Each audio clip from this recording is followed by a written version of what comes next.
ትልቅ ሰርፕራይዝ ነው። በአጠቃላይ የምረቃ መርሃ ግብሩ ላይ የተሰማው ስሜት ምን እንደሚመስል ቢገልጹልንስ? እንደ ሚዲያ እንደውም በኢትዮጵያ ተሰርቶ አላየሁም እና ይሄ መጀመሪያ ቃለ መጠይቅ ሊሆን ይችላል የሚል እምነት አለኝ። ተሰርቶ አላየሁም። ለመሆኑ በዚህ ልብሰ መግነዝ ዙሪያ በየጊዜው የተደረጉ ሳይንሳዊ ምርምሮች፣ ክርክሮች እና አሁን ያሉት የጥናት ውጤቶች ምንድን ናቸው? የታየው በእጅ የተሳለ አይደለም።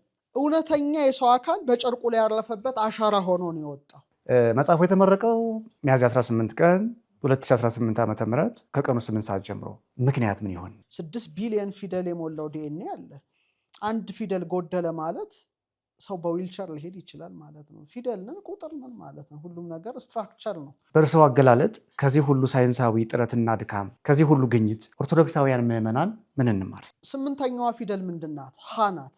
አበገደ ሀ ወዘ ሀ መጠሪያዋም ሀውት ሀ ነው። ህይወቷ ሀ ማለት ነው። 31ኛ ስራቸው ምንድን ነው? ሴት ናት፣ መጽሐፍ ነው እና አንድ ላይ ሲገጥም የሾአ ይላል። የሾአ ማለት ቅዱስ ገብርኤል ቅድስት ድንግል ማርያምን ሲያበስራት ስሙንም በዕብራይስጥ ነው የነገራት። መብራታቸውን አብርተው እኮ በትጋት ነው። ሌሎች እኮ ሰነፎች ናቸው፣ እንቅልፋሞቹ በሩ ተዘግቷል። እና ይህ የሚያመለክተው እንቅልፍ አልባ መሆን አለብን፣ መስራት አለብን፣ ማትረፍ አለብን።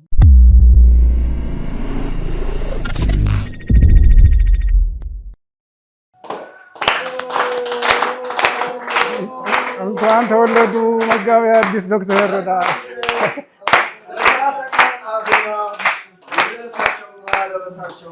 መጋቤ ሐዲስ ዶክተር ሮዳስ ታደሰ።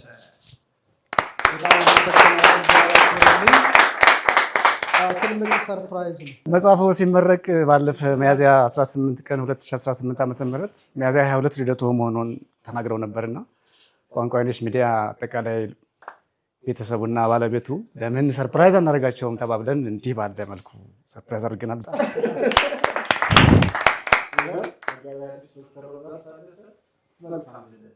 በጣም አመሰግናለሁ። እርሳቸው ቢወለዱ ነው 30 መጽሐፍትን ወልደው ፍልስፍናው፣ ቅዱስ መንፈሱ ምኑ ላባዘነው ትውልድ ከእግዚአብሔር ጋር እያስተዋወቁ ቅዱሳን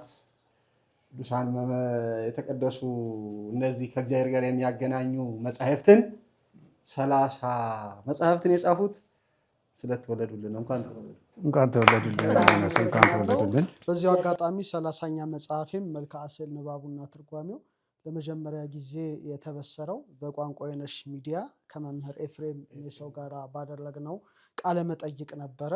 የምርቃቱን መርሃ ግብር ላይ የቋንቋ አይነሽ ሚዲያ እና መምህር ኤፍሬምን በአክብሮት አመስግኛለሁ። አሁን ደግሞ መጽሐፉ ከተመረቀ በኋላ የመጀመሪያውም ቃለ መጠይቅ እዚህ ነው የሚሆነውና ትክክለኛ ስጦታ ነው እያምናለሁ። ደስ ያለን ነገር እዛ ሲታወጅ ሰማን። ሚያዝያ 22 የተወለድኩበት ነው ሲሉ ዛሬ ደግሞ በቋንቋ አይነሽ ሚዲያ ይሄ ሲሆን በእውነት በጣም የመጋቤ ሐዲስ ዶክተር ሮዳስ ጸጋ ከኛም ጋር መጥቶልናልና እግዚአብሔር የተመሰገነ ይሁን። አሜን። በእውነቱ ለዛ ነው ሰርፕራይዝ ያደረግነው። ስለኖሩ ነውና ጻፉልን። ቃል እንደገቡት ገና 70 መጽሐፍ ይቀረኛል ብለዋል። 70 መጽሐፍትን የሚያበረክቱበትን 70፣ 80፣ 90፣ 100፣ 150 ከዛ በላይ እድሜ ኖር ዘንድ እንመኝልዎታለን። እግዚአብሔር ያክብርልን።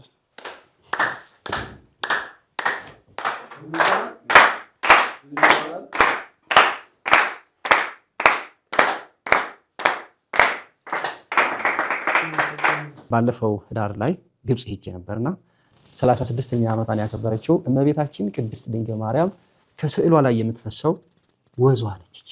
እቺን ደርሶ እግዚአብሔር ይስጥልኝ፣ እግዚአብሔር ያክብርልኝ። እመቤታችን ዘይቱን በተባለው ቤተክርስቲያን ለ3 ዓመት በተከታታይ ተገልጣላቸዋለች። ይህን ታሪክ አሁን ምናልባት ብዙዎቻችሁ ታውቃላችሁ ብዬ ተስፋ አደርጋለሁ። በደብረ ምጥማቅ ለ5 ቀን መገለጧ በታምረ ማርያም ተጽፎ እናነባለን። እነሆ ግንቦት 21 ቀን የእመቤታችን ትልቁ በዓሏ ነው። የበዓሉ መጠሪያ ደብረ ምጥማቅ ይባላል። የዚህ በዓል መነሻ ምክንያት ደግሞ እመቤታችን ቅድስት ድንግል ማርያም ልጇን ይዛ በተሰደደችበት በግብፅ ሀገር በደብረ ምጥማቅ ከግንቦት 21 ቀን እስከ ግንቦት 25 ቀን ድረስ ለ5 ቀናት በተከታታይ ላመኑትም ላላመኑትም ለሕዝብና ለአሕዛብ መገለጧ መታየቷ ነበረ። ስለዚህ በየዓመቱ ግንቦት 21ን ይህንን ቀን ዛሬም የእመቤታችን ልጆች ክርስቲያኖች ከመላው ዓለም በዚህ ቦታ እየተገኙ በልዩ ድምቀት ቦታው ላይ በመገኘት ደብረ ምጥማቅን ያከብሩታል። እኛም ቋንቋ አይነሽ ሚዲያና ኤላ ኮቴት ከእስራኤል ቀጥሎ በግብፅ ባለን ጉዞ በዚህ ዓመት እነሆ ለ3ኛ ጊዜ ወደ ግብፅ ጉዞ ልናደርግ ነው። ይህ የ3ኛው የግብፅ ጉዟችን ግን ለየት የሚያደርጉት ብዙ ነገሮች አሉ። ምናልባት ለተጓዦቻችን የምንገልጽላችሁ ነገር ይኖራል። ነገር ግን ከግብፅ በተጨማሪ ደግሞ አንድ ሌላ ሀገር እንደምንጨምር እነሆ ጠቆም አድርገን እናልፋለን።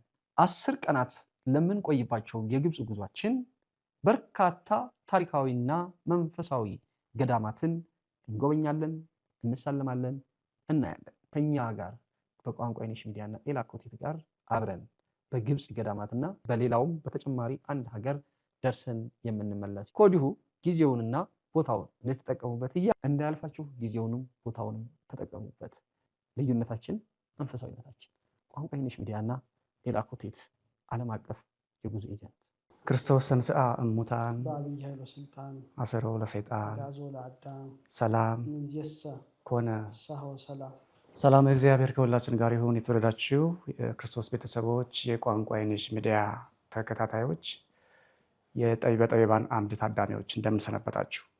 በዛሬው ዝግጅቴ ከዚህ ቀደም በሰሙነ ሕማማት አቅርቤላችሁ የወደዳችኋቸው በደንብ ያያችኋቸው የተደሰታችሁባቸው መጋቤ ሐዲስ ዶክተር ሮዳስን በድጋሚ ይዤላችሁ ቀርቤያለሁ። እስከ ዝግጅታችን ፍጻሜ ድረስ አብራችሁን ትቆዩ ዘንድ በአክብሮት ጋብዣችኋለሁ። መጋቤ ሐዲስ ዶክተር ሮዳስ ታደሰ አክባሪ ወዳጄ ጥሪያችንን አክብረው ጊዜ ሰጥተው ስቱዲያችን ድረስ ስለመጡልን በድጋሚ በልዑል እግዚአብሔር ስም ምስጋና እናስቀድማለሁ። እኔም አክብራችሁ ስለጋበዛችሁኝ አመሰግናለሁ። መጋቤ ሐዲስ ዶክተር ሮዳስ እንደ መንደርደሪያ ሚያዝያ 22 ቀን ልደቶ መሆኑን ጭምጭምታ ሰማንና እስኪ እንደው እንሞክር ከተሳካልን ብለን እንኳን አደረሰው በምትል መጠነኛ መግቢያ ነው የጀመርነው እና እንኳን አደረሰዎት። ስለዚህ ስለ ባለ ልደቶም የሚሉት ነገር ካለ በዚሁ እንጀምር። በጣም ስለተደረገልኝ ነገር ቋንቋ አይነሽ ሚዲያን እና ጠቢበ ጠቢባን ተርጓሚ አንተንም ከልቤ አመሰግናለሁ። 8ኛ ወር ሚያዝያ ላይ ነው የተወለድኩት። 8 ቁጥርንም አብዝቼ ወዳታለሁ። ከዚህ ጋር ይገናኛል ማለት ነው አንደኛው ምክንያት፣ በኋላ ይነግሩናል፣ እናነሳዋለን።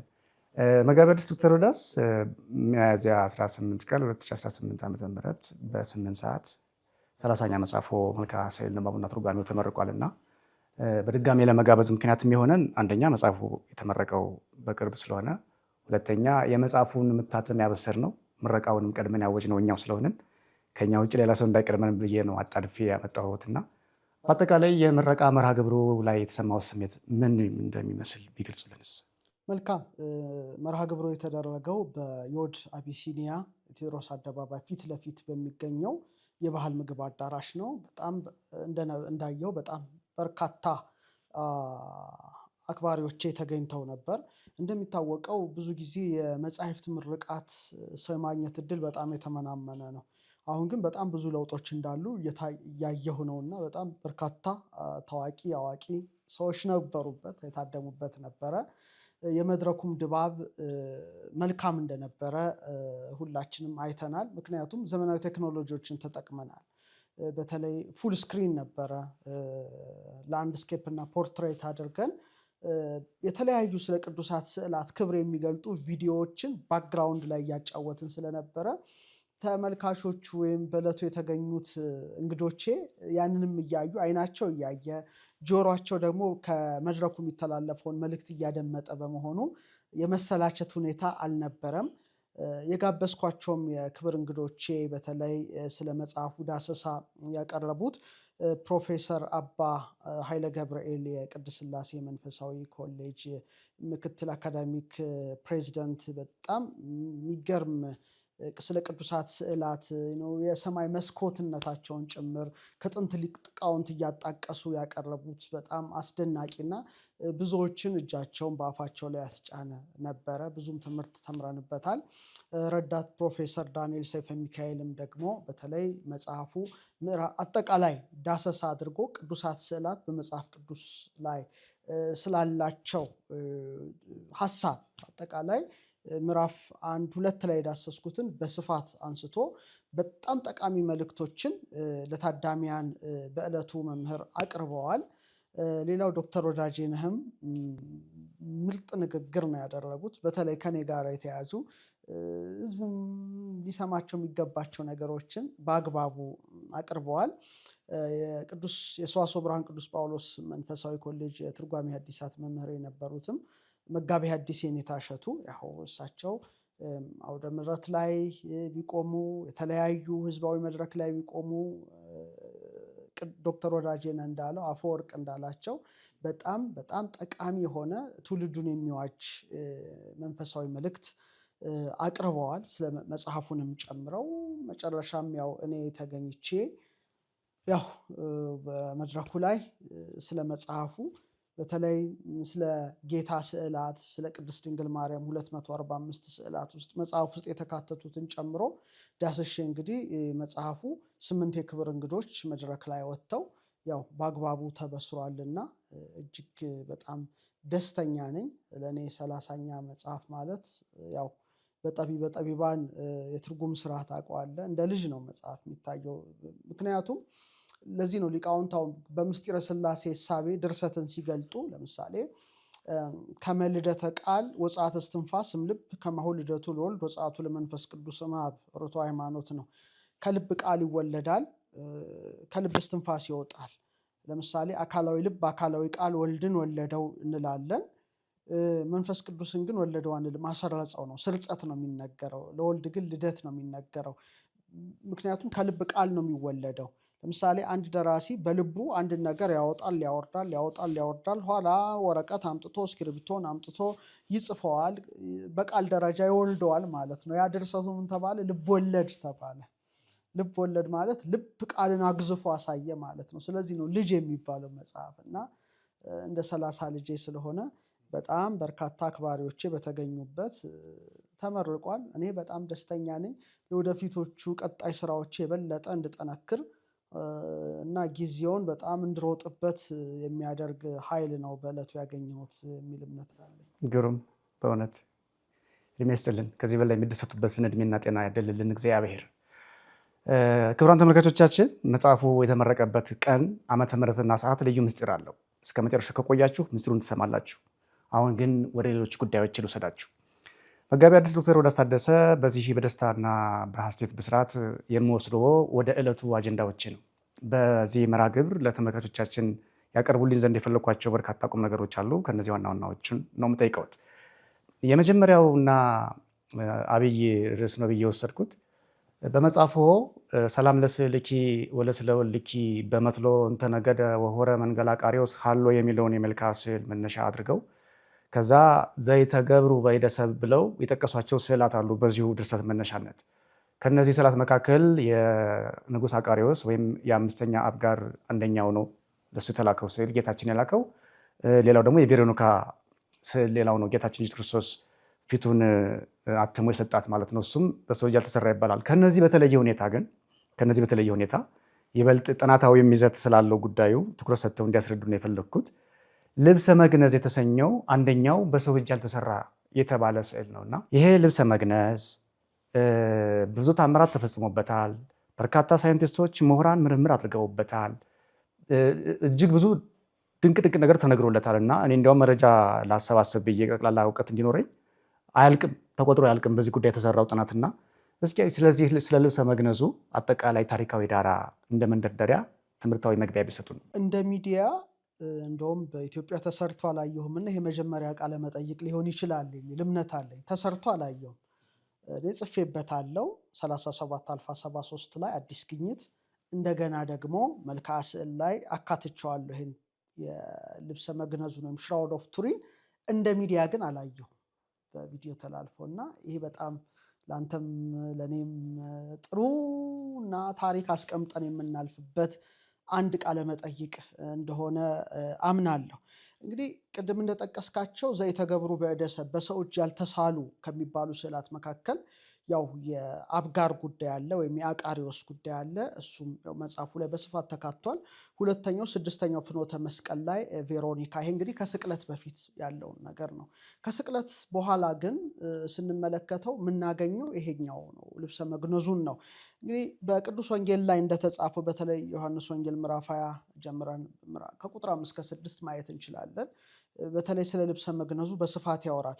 በመሰረታዊ ነገሩ በዕለተ ዓርብ ያው በሰርክ ጊዜ ዮሴፍና ኒቆዲሞስ ከጲላጦስ በማስፈቀድ የክርስቶስን ስጋ ወስደው እንደ አይሁድ አገናነዝ ልማድ ይላል እና በተልባ እግር ልብስ ከፍነውት በአዲስ መቃብር አትመውታል። እንግዲህ ዮሴፍ ዘአርማትያስ ባለጸጋ ነበር። ዮሴፍ ኒቆዲሞስም ያው የአይሁድ ሊቅ ነበር። መልአኮሙ ለአይሁድ የተባለ ነው እና የገነዙት በተልባ እግር ልብስ ነው። የተልባ እግር ልብስ ማለት ከተልባ ተክል ከግንዱ የሚገኝ ነው። በጣም ስሩ የረዘመ ፋይበር ነው። በጣም ጠንካራ ነው። የባለጸጎች ነው። በተለይ ፈርዖናውያን ነገስታት በክብር የሚገነዙበት ነው። ታላላቅ ሹማምንት ባለስልጣናት የሚለብሱት ነው። ከጥጥ የተለየ ነው። ረጅም ጊዜ መቆየት የሚችልም በንጽህናውም የሚታወቅ ነው። ከአበባው አይደለም የሚገኘው፣ ከግንዱና ከታች ነው። ለዚህ ነው የተልባ እግር የተባለው። የተልባ እግር ልብስና በዛ በድል በፍታ ገንዘው አኖሩት እና ሞትን ድል አድርጎ አምላካችን ክርስቶስ ከተነሳ በኋላ ያው ጴጥሮስና ዮሐንስ ወደ መቃብሩ ገስግሰው እንደሄዱ ማርያም መግደላዊት ነግራቸው ለማየት በሄዱ ጊዜ እንግዲህ በራሱ የነበረው ጨርቅ ለብቻው በአንድ ስፍራ ከተልባ እግር ልብሱ ደግሞ እንዳዩት ወንጌላውያን መስክረዋል፣ ጽፈውልናል። አሁን ስለዚህም ልብሰ መግነዝ መጀመሪያ እንግዲህ ታሪካዊ ዳራውን የጠየቁኝና ታሪካዊ ዳራውን ላንሳ። ከዛ በኋላ እንግዲህ ስላሉት ጉዳዮች በስፋት እንወያያለን። ይሄ ልብሰ መግነዝ እንግዲህ አስቀድሞ በኢየሩሳሌም እንደነበረ ነው የሚነገረው። በኋላ ግን ወደ ቁስጥንጥንያን ሄደው ሶርያንም እንዳቋረጠ ይነገራል። በጣም ረዥም ጉዞ ነው። እንግዲህ ከመካከለኛው ምስራቅ ተነስቶ ከኢየሩሳሌም ተነስቶ ቁስጥንጥንያ ላይ እንደነበረ ነው። እንግዲህ ቁስጥንጥንያ ራሱ ካሌትሮ የምትባልበት ጊዜ ቆስጠንጢኖስ የመሰረታት ታላቅ ከተማ ናት። እንደሚታወቀው እንግዲህ እስከ 13ኛው ክፍለ ዘመን ድረስ እዛ ቆይቷል ነው የሚባለው። ምክንያቱም በ1204 እንደ ጎርጎሮስ ዘመን ቀመር አራተኛው የመስቀል ጦርነት የተካሄደበት ጊዜ ነበር። ያን ጊዜ እንግዲህ ፈረንሳዮችና ቬኑሳውያን የመስቀል ጦረኞች ያው የቁስጥንጥንያ ከተማን የከበቡበት ጊዜና በጣም ከባድ የሆነ ዝርፊያን ያከናወኑበት ጊዜ ነበረ እና በዝርፊያቸው በጣም ብዙ የከበሩ ነገሮችን ከቁስጥንጥንያ ከተማ ዘርፈው አውጥተዋል። በዝሆን እየጫኑ ነው የወሰዱት እና ከዘረፉት ውድ ነገር መካከል አንዱ የሽራውድ ኦፍ ቱሪን ወይም ልብሰ መግነዝ በመባል የሚታወቀው የከበረ ልብስ ነበረ።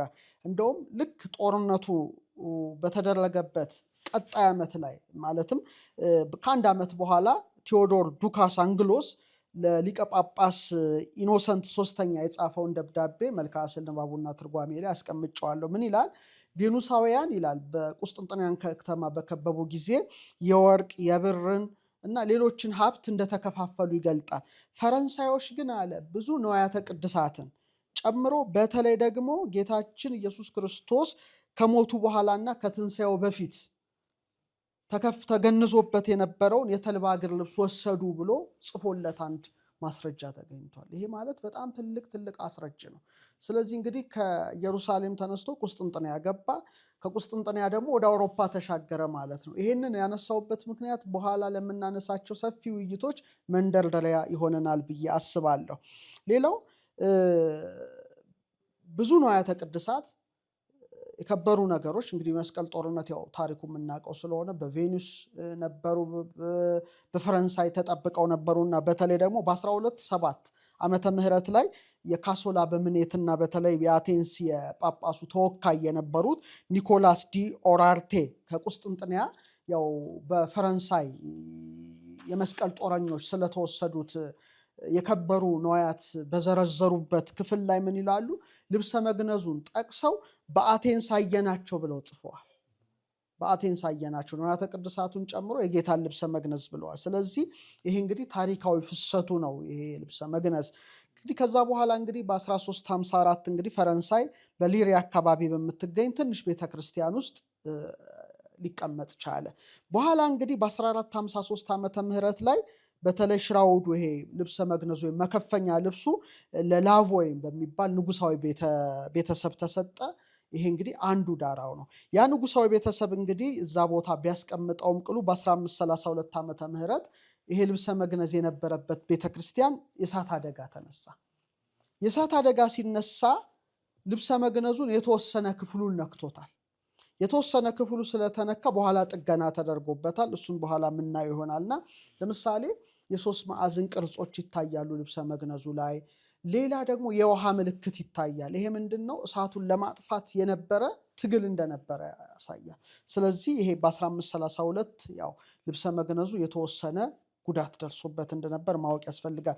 ከዛ በኋላ እንግዲህ በ1578 ዓመተ ምህረት ላይ እንደ ጎርጎሮሳዊ ዘመን ቀመር ያው የላቮይ መስፍን የነበረው አማኑኤል ፊልበርት የተባለ ከፈረንሳይ ወደ ቱሪን ጣሊያን ወደምትገኘው ቱሪን እንዲሸጋገር አድርጎ በመጥምቁ ዮሐንስ ስም በተሰየመ ቤተ መቅደስ ውስጥ እንዲቀመጥ ተደረገ ማለት ነው። ስለዚህ ምን ተባለ? የቱሪን ልብሰ መግነዝ ይባላል። ሽራውድ ኦፍ ቱሪን የሚለው ለዛ ነው። እና በ1578 እንግዲህ ያው የላቮይ መስፍን ኢማኑኤል ፊልበርት ያው ሽራውዱን ወይም ይሄ ልብሰ መግነዙን በመጥምቁ ዮሐንስ ቤተክርስቲያን እንዲቀመጥ ስላደረገው እንግዲህ ከዛ በኋላ እንግዲህ ሽራውድ ኦፍ ቱሪን ከ1000 በላይ ሳይንቲስቶች የተመረመረ ነው። በንዋያተ ቅድሳት ታሪክ እንደ ሽራውድ ኦፍ ቱሪን እንደ ልብሰ መግነዝ የተመረመረ ነገር የለም። ታቦተ ጽዮን እንኳን እንደዚህ አልተመረመረችም። ምክንያቱም ያለችበትም ያው ስውር በመሆኑ፣ ይሄ ግን የታወቀ የተገለጸ በመሆኑ በጣም በጣም ብዙ ጥናቶች ተደርገዋል። ወደፊት እንግዲህ በስፋት እናነሳቸዋለን። እና እንግዲህ ታሪካዊ ዳራው ከዚህ ጀምሮ እንግዲህ አሁን ምንድን ነው ማለት ነው? ኢየሩሳሌም፣ ቁስጥንጥንያ፣ አውሮፓ በዚህ አይነት ሰፊ ጉዞ ያደረገ ልብሰ መግነዝ ነው። የሚገርም ነው። በመጨረሻም በቱሪን ቅዱስ ዮሐንስ ካቴድራል ማረፊያውን አድርጓል ማለት ነው። ለዚህ ነው ሽራውድ ኦፍ ቱሪን የቱሪን ልብሰ መግነዝ የሚባለው። ግሩም ነው በእውነቱ ድንቅ የሆነ ታሪካዊ መግቢያ ነው። በዚሁ መንደርደሪያነት ወደ ውስጥ ስንገባ ይሄው ልብሰ መግነዝ የጥናቱ ዳራ ከደሙም ከጎኑ ከፈሰሰው ውሃ ባሻገር ከልብሱ ይዘት ጋር ይገናኛል የተመራማሪዎች ጥናትና እስኪ ስለዚሁ ካነሱልን አይቀር እንደ ሌላ ተጨማሪ መንደርደሪያ እንዲሆነን የልብሰ መግነዙ ርዝመትና ቁመት እንደዚሁም በውስጡ የሚታዩ አስደናቂ ባህሪያቱን አያይዘው ቢያነሱልን። እንግዲህ ልብሰ መግነዙ በጣም አስገራሚ ነው። ልኬቱ 4.4 ሜትር ሲባዛ 1.1 ሜትር ረጅም ነው። ወይም 14 ጫማ ወይም 5 ኢንች ማለት እንችላለን። ወይም 3.5 ጫማ 7 ኢንች ነው። መልኩ ቡናማም ይመስላል፣ ቢጫም ይመስላል ሲታይ። እንግዲህ ብዙዎቻችን አይተነዋል በስክሪን ላይም በምን ላይ ስለሚጫወት እና አጠቃላይ የፊትና የኋላ ሰውነትን በአግባቡ ያሳያል። በጣም የሚገርመው በዚህ ልብሰ መግነዝ ላይ የግርፋት ምልክት ይታያል። የሾህ አክሊል የደፋ ይታያል በአግባቡ። የተሰቀለ መሆኑ በአግባቡ ይታያል። በጎን በኩል የተወጋ እንደሆነ በአግባቡ ያሳያል። በመቃብር ውስጥ የተኛ እንደሆነ በአግባቡ ያሳያል። ማለትም ልብሰ መግነዙ ላይ የታተመው የደም ስዕል ማለት ነው በአግባቡ ያሳያል። እና በዝርዝር ስንመለከት ቅዱስ ወንጌል ላይ ከተጻፉት ጌታችን ከተቀበላቸው ሕማማተ መስቀል ጋር በአግባቡ የሚገናኝ ሆኖ እናየዋለን። ለምሳሌ መጀመሪያው በመጽሐፉም ላይ አብራርቼ የጻፍኩት የግርፋት ቁስሎቹ ነው በመግነዙ ልብስ ላይ የሚታየው። እና በመግነዙ ልብስ ላይ ቢያንስ ከ120 እስከ 150 የግርፋት ምልክቶች አሉ።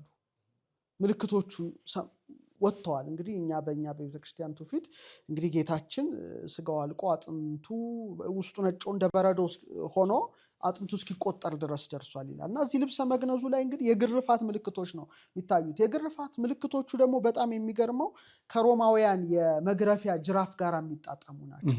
እንደሚታወቀው የታሪክ ጸሐፍትም በአግባቡ እንደገለጡት የሮማውያን ጅራፍ ባለፈው ፊልሙን አንስተነው እንደነበር አስታውሳለሁ። ሜል ጊብሰን የሰራው እዛ ላይ በደንብ በአግባቡ ነው ዳይሬክት ያደረገው ሜል ጊብሰን እንዲቀመጥ ያደረገው። እና ጅራፉ እያንዳንዱ ፈትል ላይ ብረትና የአጥንት ቁርጥራጭ አለ።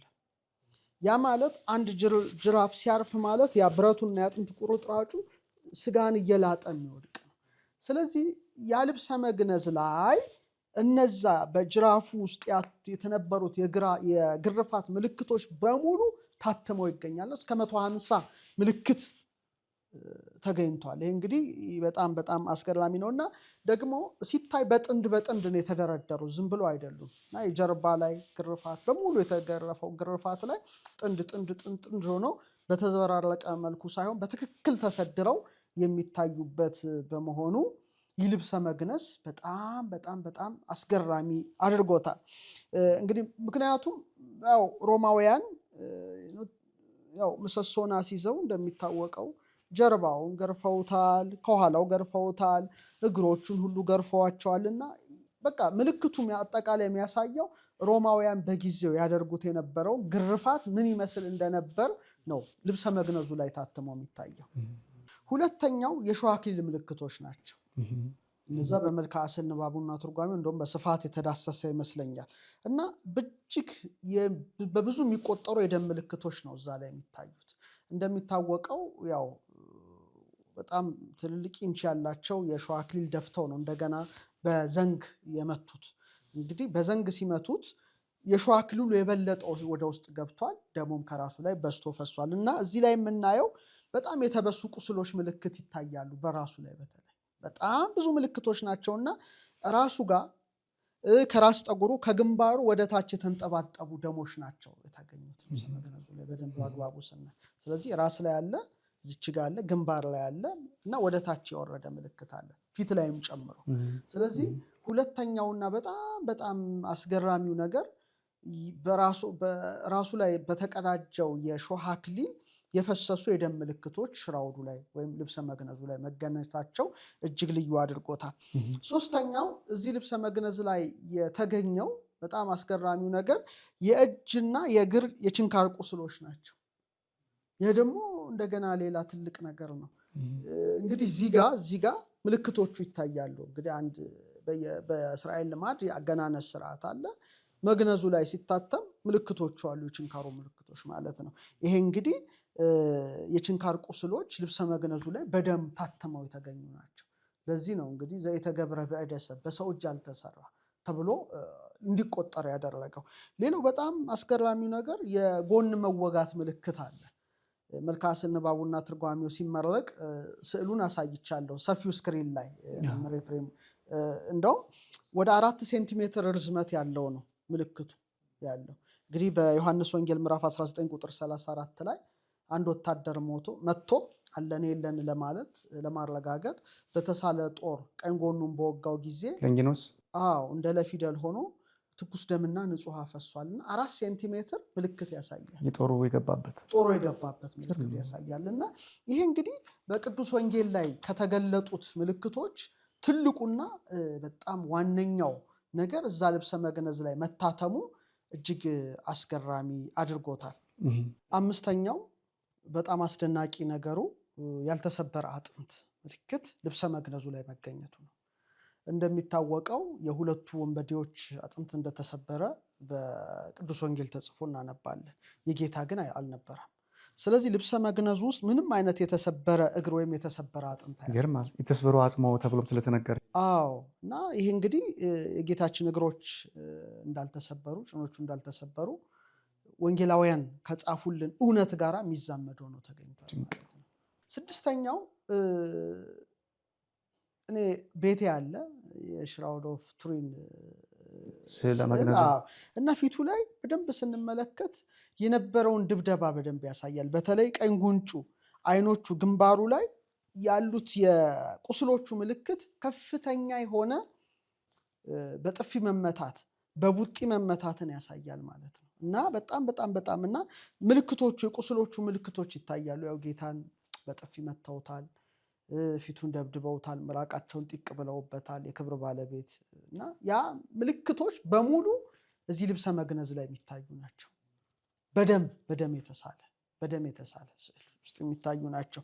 ሌላው ሰባተኛው እና በጣም አስደናቂው ነገር የደም ፍሰት አለው። ይሄ ደም ፍሰት ቀለም አይደለም፣ እውነተኛ ደም ነው። በኋላ ምናልባት ሳይንሳዊ ነገሩ እናነሳዋለን። ምንም አይነት የቀለም ነገር አይደለም፣ ትክክለኛ ደም ነው። በደም የተሳለ ስዕል ነው እና የደም ፍሰቱ ራሱ ይሄ ልብሰ መግነዝ ወይም ሽራውድ ኦፍ ቱሪን ከሁሉም ነገር በላይ ከፍተኛ ትኩረት በዓለም አቀፍ ደረጃ እንዲሰጠው አድርጎታል። ሌላው የእጆቹ አቀማመጥ ነው። በልብሰ መግነዙ ላይ የምናየው የእጆቹ አቀማመጥ እንግዲህ በጭኖቹ በኩል ግራው እና እንደዚህ ተጠላልፎ ነው የተቀመጡት። 4ቱ ጣቶቹ ይታያሉ። 5 አውራ ጣቶቹ ግን ከስር እንደዚህ ታጥፈው ይታያሉ እና ይሄ ራሱ ልብሰ መግነዝ ይህን ነገር ሁሉ ዮሴፍና ኒቆዲሞስ በድርብ በፍታ የገነዙት አገናነዝ እንግዲህ በተልባ እግሩ ልብስ ላይ መታየቱ በጣም በጣም አስደናቂ ነው። ሌላው ሙስና የለበት። እንግዲህ የሩቅ ብእሲ ሰውነት ወይም የፍጡር ሰውነት ቢገነዝ መፍረስ አለው፣ መበስበስ አለው። የጌታ ግን የክብር ባለቤት ሙስና የሌለበት ነው። ሙስና የሌለበት ነው። መለኮት የተዋሃደው ስጋ ነው። ስለዚህ የሰውነት መበስበስ ወይም ፈሳሾች በውስጡ ምንም አይነት ፈሳሽ አልተገኘበትም። ሩቅ ብእሲ የተገነዘበት ቢባል በእውነትም ፈሳሽ አለው የሰውነት የጌታ። ይሄኛው ግን በፍጹም ምንም አይነት ሙስና ያልተገኘበት ወይም መፍረስ መበስበስ ወይም ከሰውነት የሚወጡ ከሩቅ ብእሲ ሰውነት የሚወጡ ፈሳሾች በፍጹም ያልተገኘበት በመሆኑ እንግዲህ ልብሰ መግነዝ እንግዲህ ውስጡን ስንመረምረው ወይም ውስጡን ስናየው በዚህ ደረጃ በርካታ ነገሮችን በውስጡ የምናገኝበት ሆነናል ማለት ነው። በእውነት እጹብ ድንቅ ነው። ይሄ ሁሉ የሚያሳየው ጌታችን አምላካችን መድኃኒታችን ኢየሱስ ክርስቶስ ቤዛዊነቱ አዳኝነቱ ለመላው ዓለም መሆኑና ቀደም ሲል እንደጠቀሱት በተዋህዶ የተገለጠ መለኮታዊ ባህሪ ያለው ጌታ መሆኑን የሚያሳይ ነው እንጂ እነሱም ቢሆን በዚህ ደረጃ ትኩረት ሰጥተው አይመራመሩም ነበረ ሌላ አካል ቢሆን ኖሮና፣ ክብር ምስጋና ይግባው። በእውነት የዚህ ጌታ ልጆች በመሆናችን ደስታ ሐሴት ልናደርግ ይገባናል ወገኖቻችን፣ ታዳሚዎቻችን። በነገራችን ላይ ይህንን ጥያቄ ያነሳሁት መጽሐፋቸው ላይ ስለ አብራሩት ነው መጋቢ ሐዲስ ዶክተር ሮዳስ። ለበለጠ መረጃ እና ለተጨማሪ ግንዛቤ የነገሩን ቁም ነገር እንዳለ ሆኖ በመጽሐፋቸው ከገጽ 118 እስከ 139 ድረስ በሚገባ ተተንትኖ ተብራርቷል። እሱን ብታነቡት ደግሞ ተጨማሪ ቆት ታገኛላችሁ። ወደ ቀጣዩ ጥያቄ ልሄድ። መጋቢ ሐዲስ ዶክተር ሮዳስ አንዳንድ ሊቃውንት በመጽሐፉ እንደገለጹት ሰው በመግነዙ በዚህ በልብሰ መግነዙን መሰረት አድርጎ በተደረገው ጥናት መሰረት እዛ ልብሰ መግነዙ ላይ የሚታዩ የደም ነጠብጣቦች የሚሰሩት ቅርጽ አለ። የደም ነጠብጣቦቹ የሚሰሩትን ቅርጽ ከየሽዋ ወይም ኢየሱዋ ከሚለው ስመ አምላክ ስመ ክርስቶስ ጋር አያይዘው የተለየ ግኝት እንዳገኙ መጽሐፉም ላይ ተጽፏልና ስለዚህ የሚሉን ነገር ቢኖር በጣም መልካም። ቱሪን ያለው ልብሰ መግነዝ እያንዳንዱ ነጠብጣብ ተጠንቷል። እያንዳንዱ ነገር ተቀምጧል። እኔም የበኩሌን አስተዋጽኦ ማድረጌ ደስ ይለኛል በዚህ ዙሪያ። ምክንያቱም ከ500 እስከ 1000 የሚጠጉ ሳይንቲስቶች ናቸው የመረመሩት። ሁሉም ብዙ አርቲክሎች ተጽፈዋል። የኔ ደግሞ ያገኘሁት ምልክት በ37 አልፋ 73 መጽሐፌ ላይ በአግባቡ ጽፌዋለሁ እና አንድ አበርክቶት አለኝ በዚህ ላይ የሚል እምነት ነው ያለኝ እና በደንብ አድርገው ሲመለከቱት አንዱ ሪሰርቸር ወይም የአጥኚ ክፍል ማለት ነው ያገኘው እና እዚህ ጋ ቅርጾች ያያል። እነዛ ቅርጾች ምን አይነት ፊደል ነው የሰጡት? ዮድን ሰጥተዋል። ማለት ነው በእኛ የማኔ፣ በዕብራይስጦቹ ደግሞ ዮድየ። ቀጥሎ በእኛ ሰዊትሰ ወይም ሳንሰ የምንለው እነሱ ሰንሸ ስለሚሉ ነው ሺን ነው የሚሉት። እኛ ሳን የምንለው ሰ ተገኝቷል እንደዚህ ዞሮ። ቀጥሎ ደግሞ ዋዌወ የምንለው እነሱ ዋው የሚሉት አለ እንደዚህ መስመር ሆኖ። መጨረሻ አይን እኛ የምንላት እነሱ ደግሞ እዚህ ጋር ደርሷል እና አንድ ላይ ሲገጥም የሾአ ይላል። የሾአ ማለት ቅዱስ ገብርኤል ቅድስት ድንግል ማርያምን ሲያበስራት ስሙንም በዕብራይስጥ ነው የነገራት። ኢየሱስ ስመ ጽር ነው። በዕብራይስጥ ግን ሁለት አይነት አጠራር አለው። ሶስት አጠራር አለው። አንደኛው ያሁሻ ይሉታል። ጥንት የነበረ አጠራር ያሁሻ።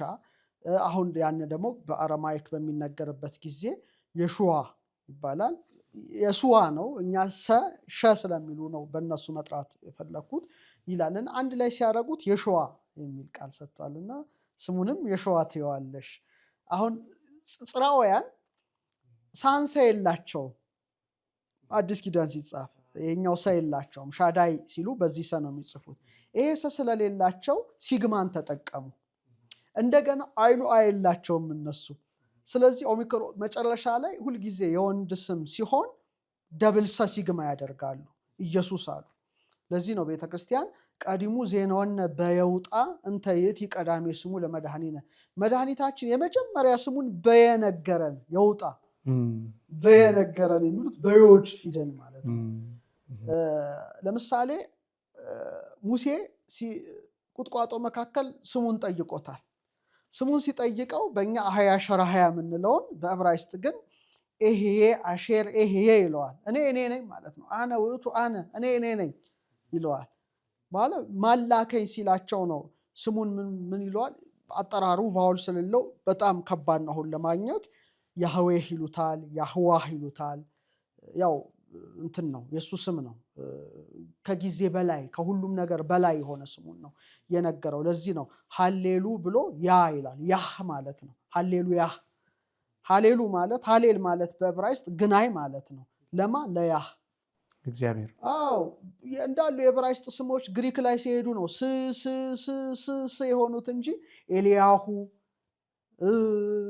ያሻያሁ፣ ያሁ እንደዚህ ኔታንያሁ፣ ያሁ የእግዚአብሔር ስም ነው። እነዚህ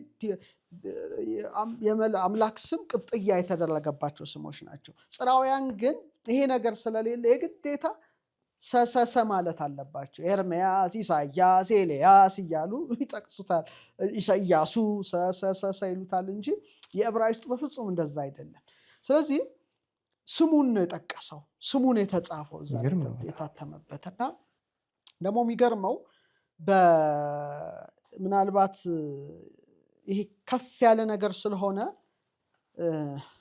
አድማጮች እንዴት እንደሚረዱት ባላቅም ያው በዚህ ላይ ሰፊ መጻሕፍቶች ስለጻፍኩኝ የቀመር መጽሐፎች 888 37 አልፋ 73 በአጠቃላይ ወደ 737 ገጽ የያዙ ሁለቱ መጻሕፍቶች ላይ በስፋት ቢያዩት በጣም የሚደንቀው ነገር እያንዳንዱ የጌታ መጠሪያ ፊደሉ ስለሱ የሚገልጥ ነው። ለምሳሌ ምን ብሎ አስተምሯቸዋል ለነሱ? እኔ በአባቴ ስም መጣሁ አለ፣ አልተቀበላችሁኝም። ሌላው ግን በራሱ ስም ሲመጣ ትቀበሉታላችሁ ብሏል። አባቱ ያህዋ ተብሎ እሱ ያሁሻ ተብሏል። ያሻ ማለት በዕብራይስጥ መድኃኒት ማለት ነው። አሁን ሰው ኢየሱስ መድኃኒት ይላል፣ ትክክል ነው። ዘያድኅኖሙ ለሕዝቡ ኃጢአቶሙ፣ ግን ስርወ ቃሉን ማወቅ አለበት።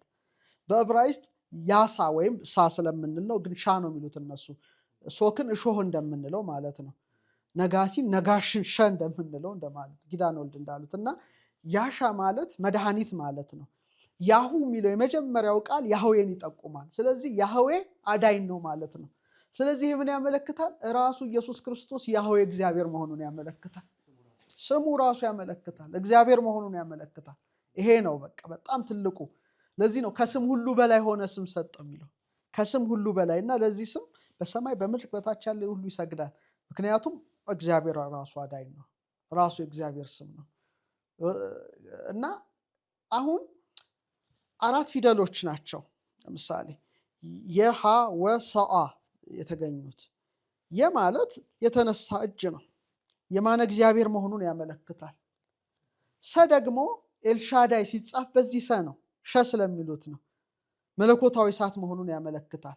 ወ ደግሞ ወልድ መሆኑንና አምላክ ወሰብ መሆኑን ያመለክታል። ዋዌ ስለሆነ አያያዝ ስለሆነ አንድም ዋው ብሂል ዋህድ እግዚአብሔርም ስለሚል አዎ በትክክለኛው በእነሱ ቀመር ግን በእኛ ዋዌ አገናኝ ነው።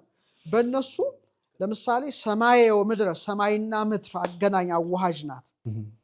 የችንካር ምልክት አላት በእነሱ። በእኛ ደግሞ የቁልፍ የዘለበት ምልክት አላት። አዎ አ ደግሞ ምንጭ ነው። አይን አ እኛ አይንን አ ነው በጉሮሮ ነው በቀመሩ ትምህርት ዝም ብላ አይን አ አንልም። አይን አ ነው የሚባለው። ምንጭ ናት። አይን ምንጭ አይደለም። ጎኑ ተበስቶ ደምና ውሃ ፈሷል። ስለዚህ ያሁሻ ወይም የሹዋ የሚለው ስሙ በአጠቃላይ የዓለምን ኃጢአት የደመሰሰ ያህዌ እሱ መሆኑን ያመለክታል። እያንዳንዱ ቅርጹ ጽራውያን ይሄ የላቸው። ስለዚህ የግዴታ ማድረግ ያለባቸውን አድርገዋል። እና በጣም የሚገርመው የራሱ የጌታ ስም ነው በደሙ ውስጥ የተሰመረው። ይደንቃል በጣም 37 አልፋ 73ን በምጽፍበት ጊዜ ትንሽ ዳጎስ ያለ መጽሐፍ ነው። ብዙ ቀመር ያለበት በጣም ሂሳብ ለሚወዱ ቀመር አንዱ ትልቁ የኢትዮጵያ ቤተክርስቲያን ያላት ትልቁ እውቀት የቀመረ ፊደል እውቀት ነው። እኔ 400 ተማሪዎች አሉ። 1 ዓመት ይፈጅባቸዋል እንደው ጠንቅቀው እንደው ሙሉን እንኳን ለማወቅ። እዛ ላይ ደግሞ እኔ ራሴ ምርምር አደረኩኝ። እያንዳንዱ ከአሌፋት ጋር ያለውን ትስስር በጣም ሰፊ ምስጢር ስለሆነ እኔ ደግሞ ገባሪ መሆኑን ያወቅኩበታል።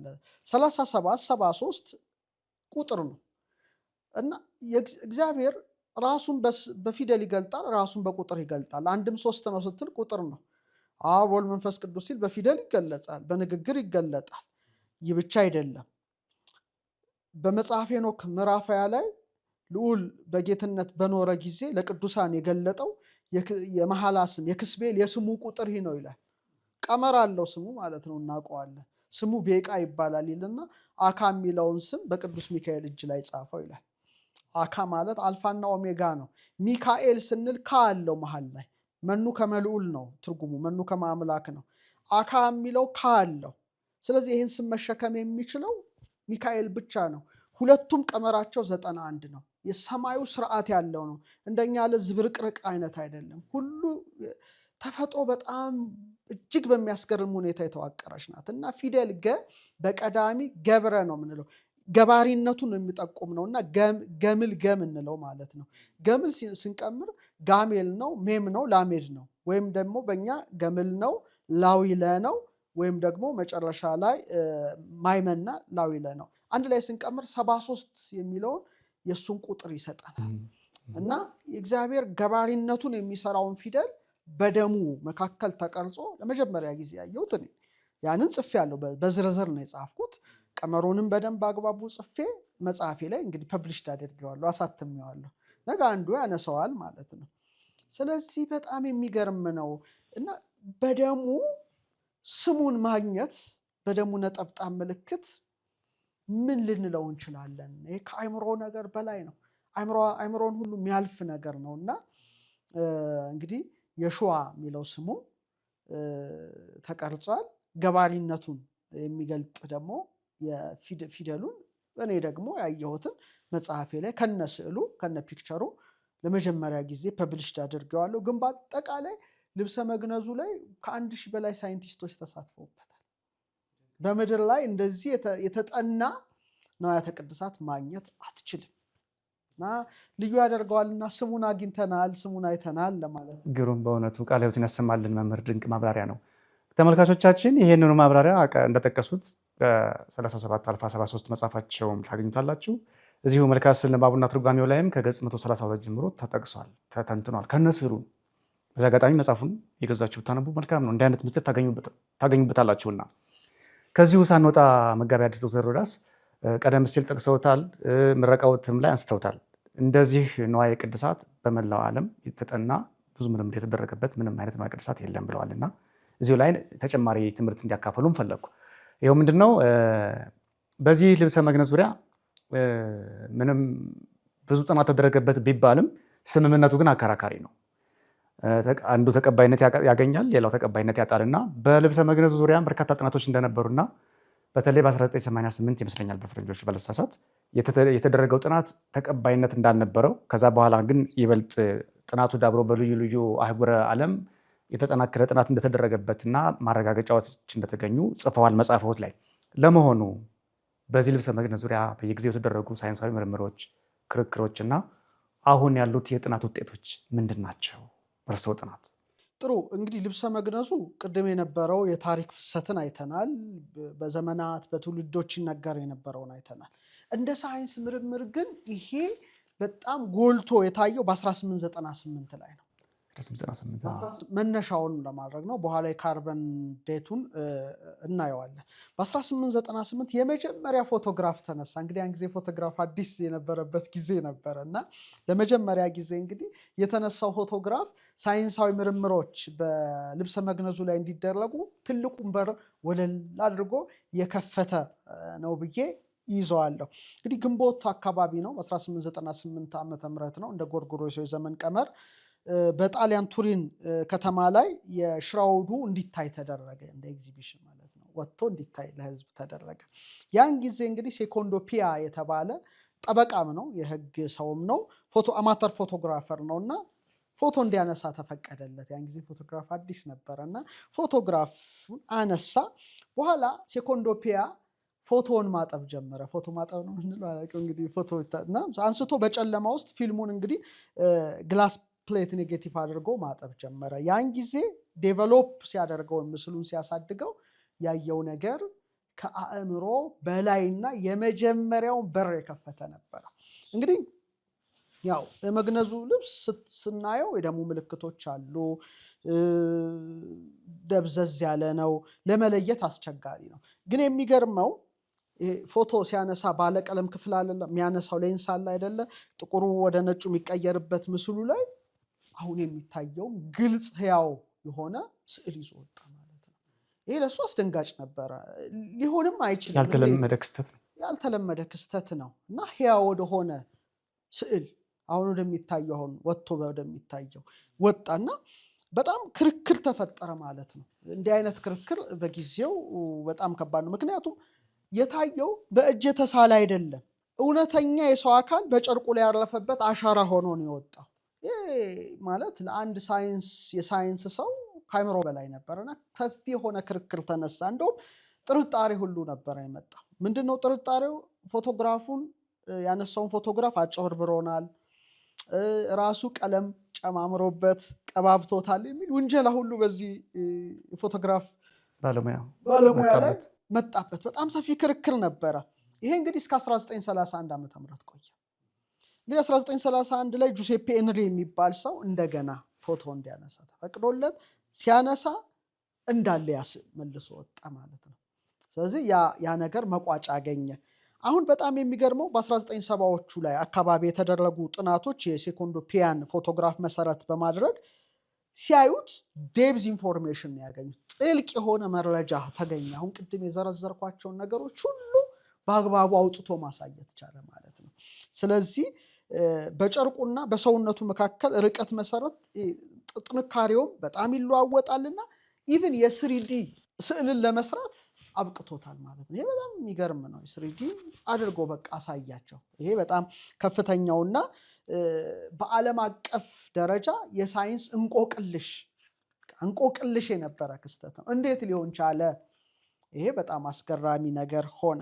ሁለተኛውና ትልቁ የተባለው ግን በ1978 ላይ የተደረገው ጥናት ነው። ያ እንግዲህ ሽራውድ ኦፍ ቱሪን ሪሰርች ፕሮጀክት በሚል በጣም የተሟላ ሳይንሳዊ ምርመራ የተካሄደበት ጊዜ በቃ ትልቁ ማለት እንችላለን። እና ይሄ ፕሮግራም የሚገርመው የተመራው በሃይማኖት ተቋማት ብቻ አይደለም።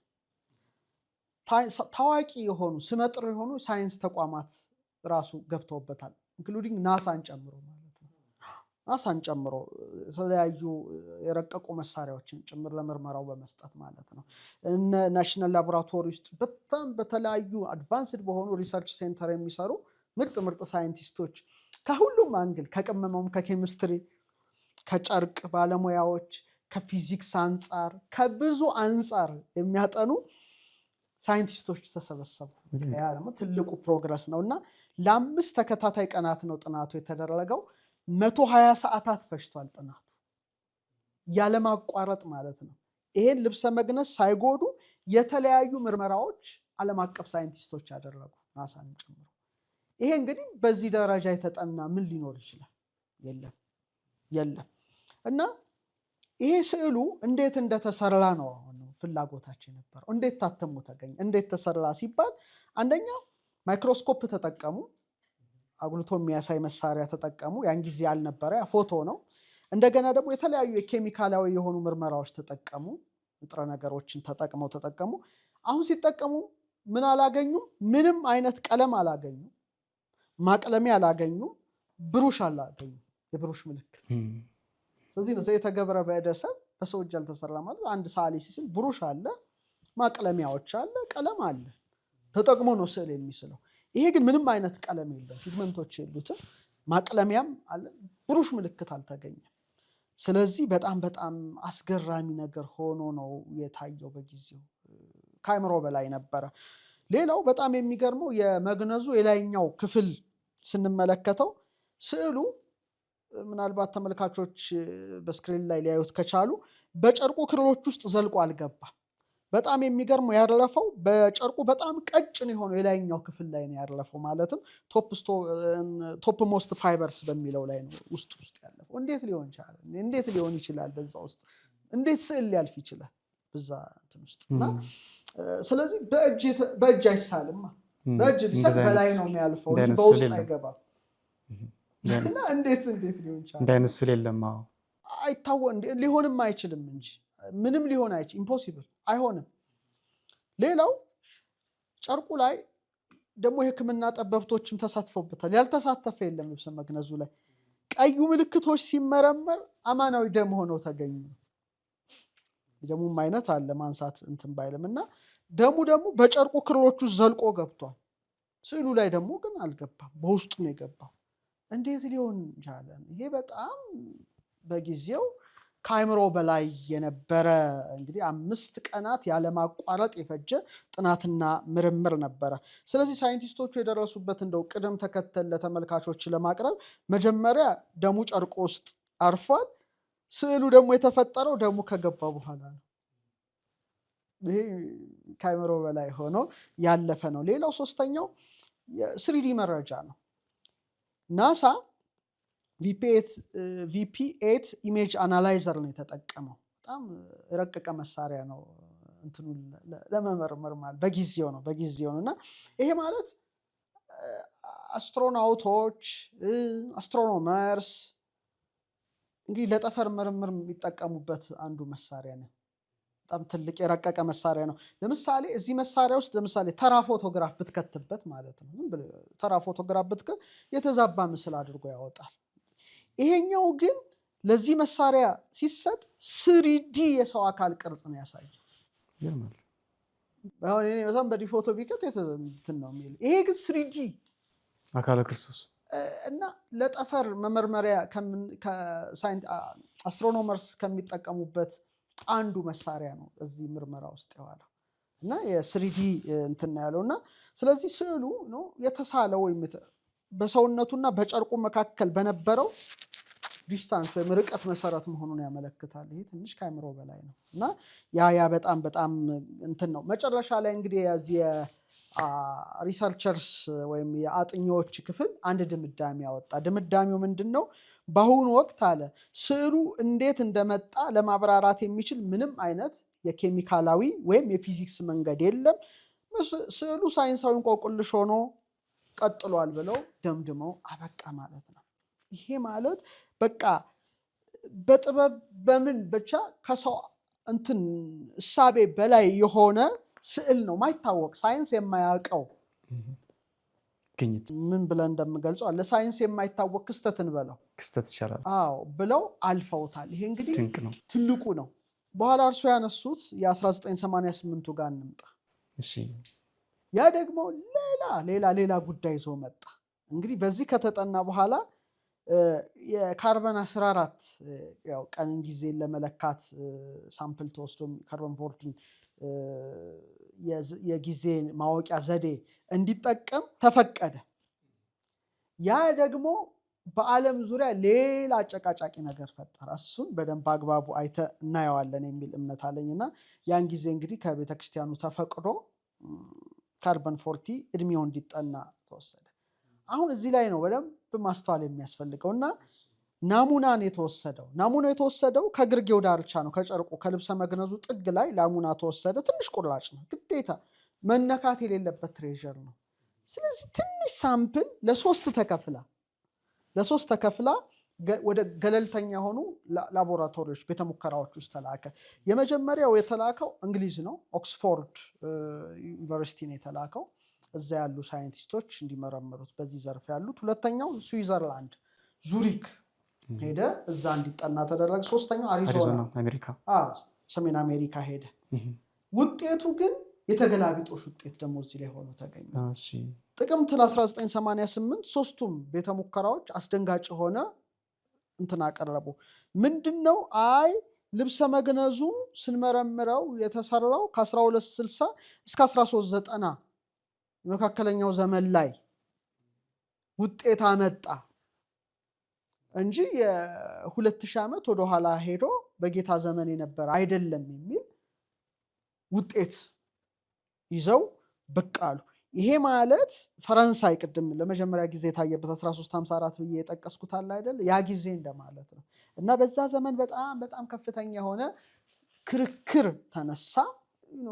ዓለም አቀፍ ጉዳይ ነበረ በጊዜው ነበረው።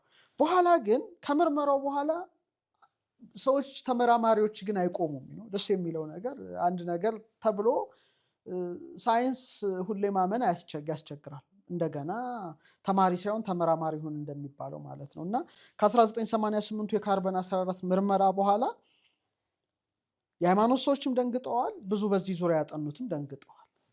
ግን ድጋሚ እንዲታይ ሳይንቲስቶች እንደገና ጥሪ ማቅረብ የጀመሩበት ጊዜ ነበረ። ከዛ በኋላ ሌላው ይዘው የወጣው አንደኛ ምንድን ነው? ናሙናው የተወሰደው ጫፍ ላይ ነው። ጫፍ ደግሞ እንግዲህ ጥግ ላይ ኮርነር ነገር ላይ ከተወሰደ ተቆርሶ ከተወደገ ብዙ ዘመናት በሰው እጅ ይያዛል፣ ይቆሽሻል፣ ለላብ የተጋለጠ ነው። እንደሚታወቀው መጽሐፍት እንኳን ብዙ ሲገለጥ ያድፍ የለ ይነትባል። ጨርቅ ደግሞ እንደዛ ነው። ስለዚህ ለዘመናት ከጫፍ ላይ ነው የተወሰደው። ስለዚህ ሰዎች ይይዙታል፣ ይቆሽሻል። ያ ነገር ደግሞ ይሄ ካርበን 14ቱን ጥናት ትክክለኛ ነገር ላያመጣ እንደሚችል ሳይንቲስቶች መሞገት የጀመሩበት ጊዜ መጣ ማለት ነው። ያ በጣም በጣም አስገራሚ ነው። ሌላው የፈረንሳዮች የጥገና ዘዴ ነው። ቅድም መጀመሪያ ላይ እንደውም እናነሳዋለን ያልኩት በ16ኛው ክፍለ ዘመን እሳት አደጋ ተነስቶ ነበር እንደሚታወቀው። መግነዙ ላይም በደንብ ይታያል። ውሃም ተደፍቶበታል እሳቱን ለማጥፋት። ስለዚህ ጥንት የነበረው የአሮጌው ጥንታዊው ማለት ነው የተልባ እግር ልብስ ላይ አዲስ ጥጥ ክር ተጨምሮ ተሰፍቷል። ደግሞ የፈረንሳዮች ጥበብ በዚህ የተካኑ ናቸው። በዋናውና በአዲስ በተጠገነው መካከል እንኳን ልዩነት የሌለ እስኪያስመስለው ድረስ ነው። አስመስለው ነበር የሰፉት። አስመስለው ነው በውስጥ ነው ያደረጉት።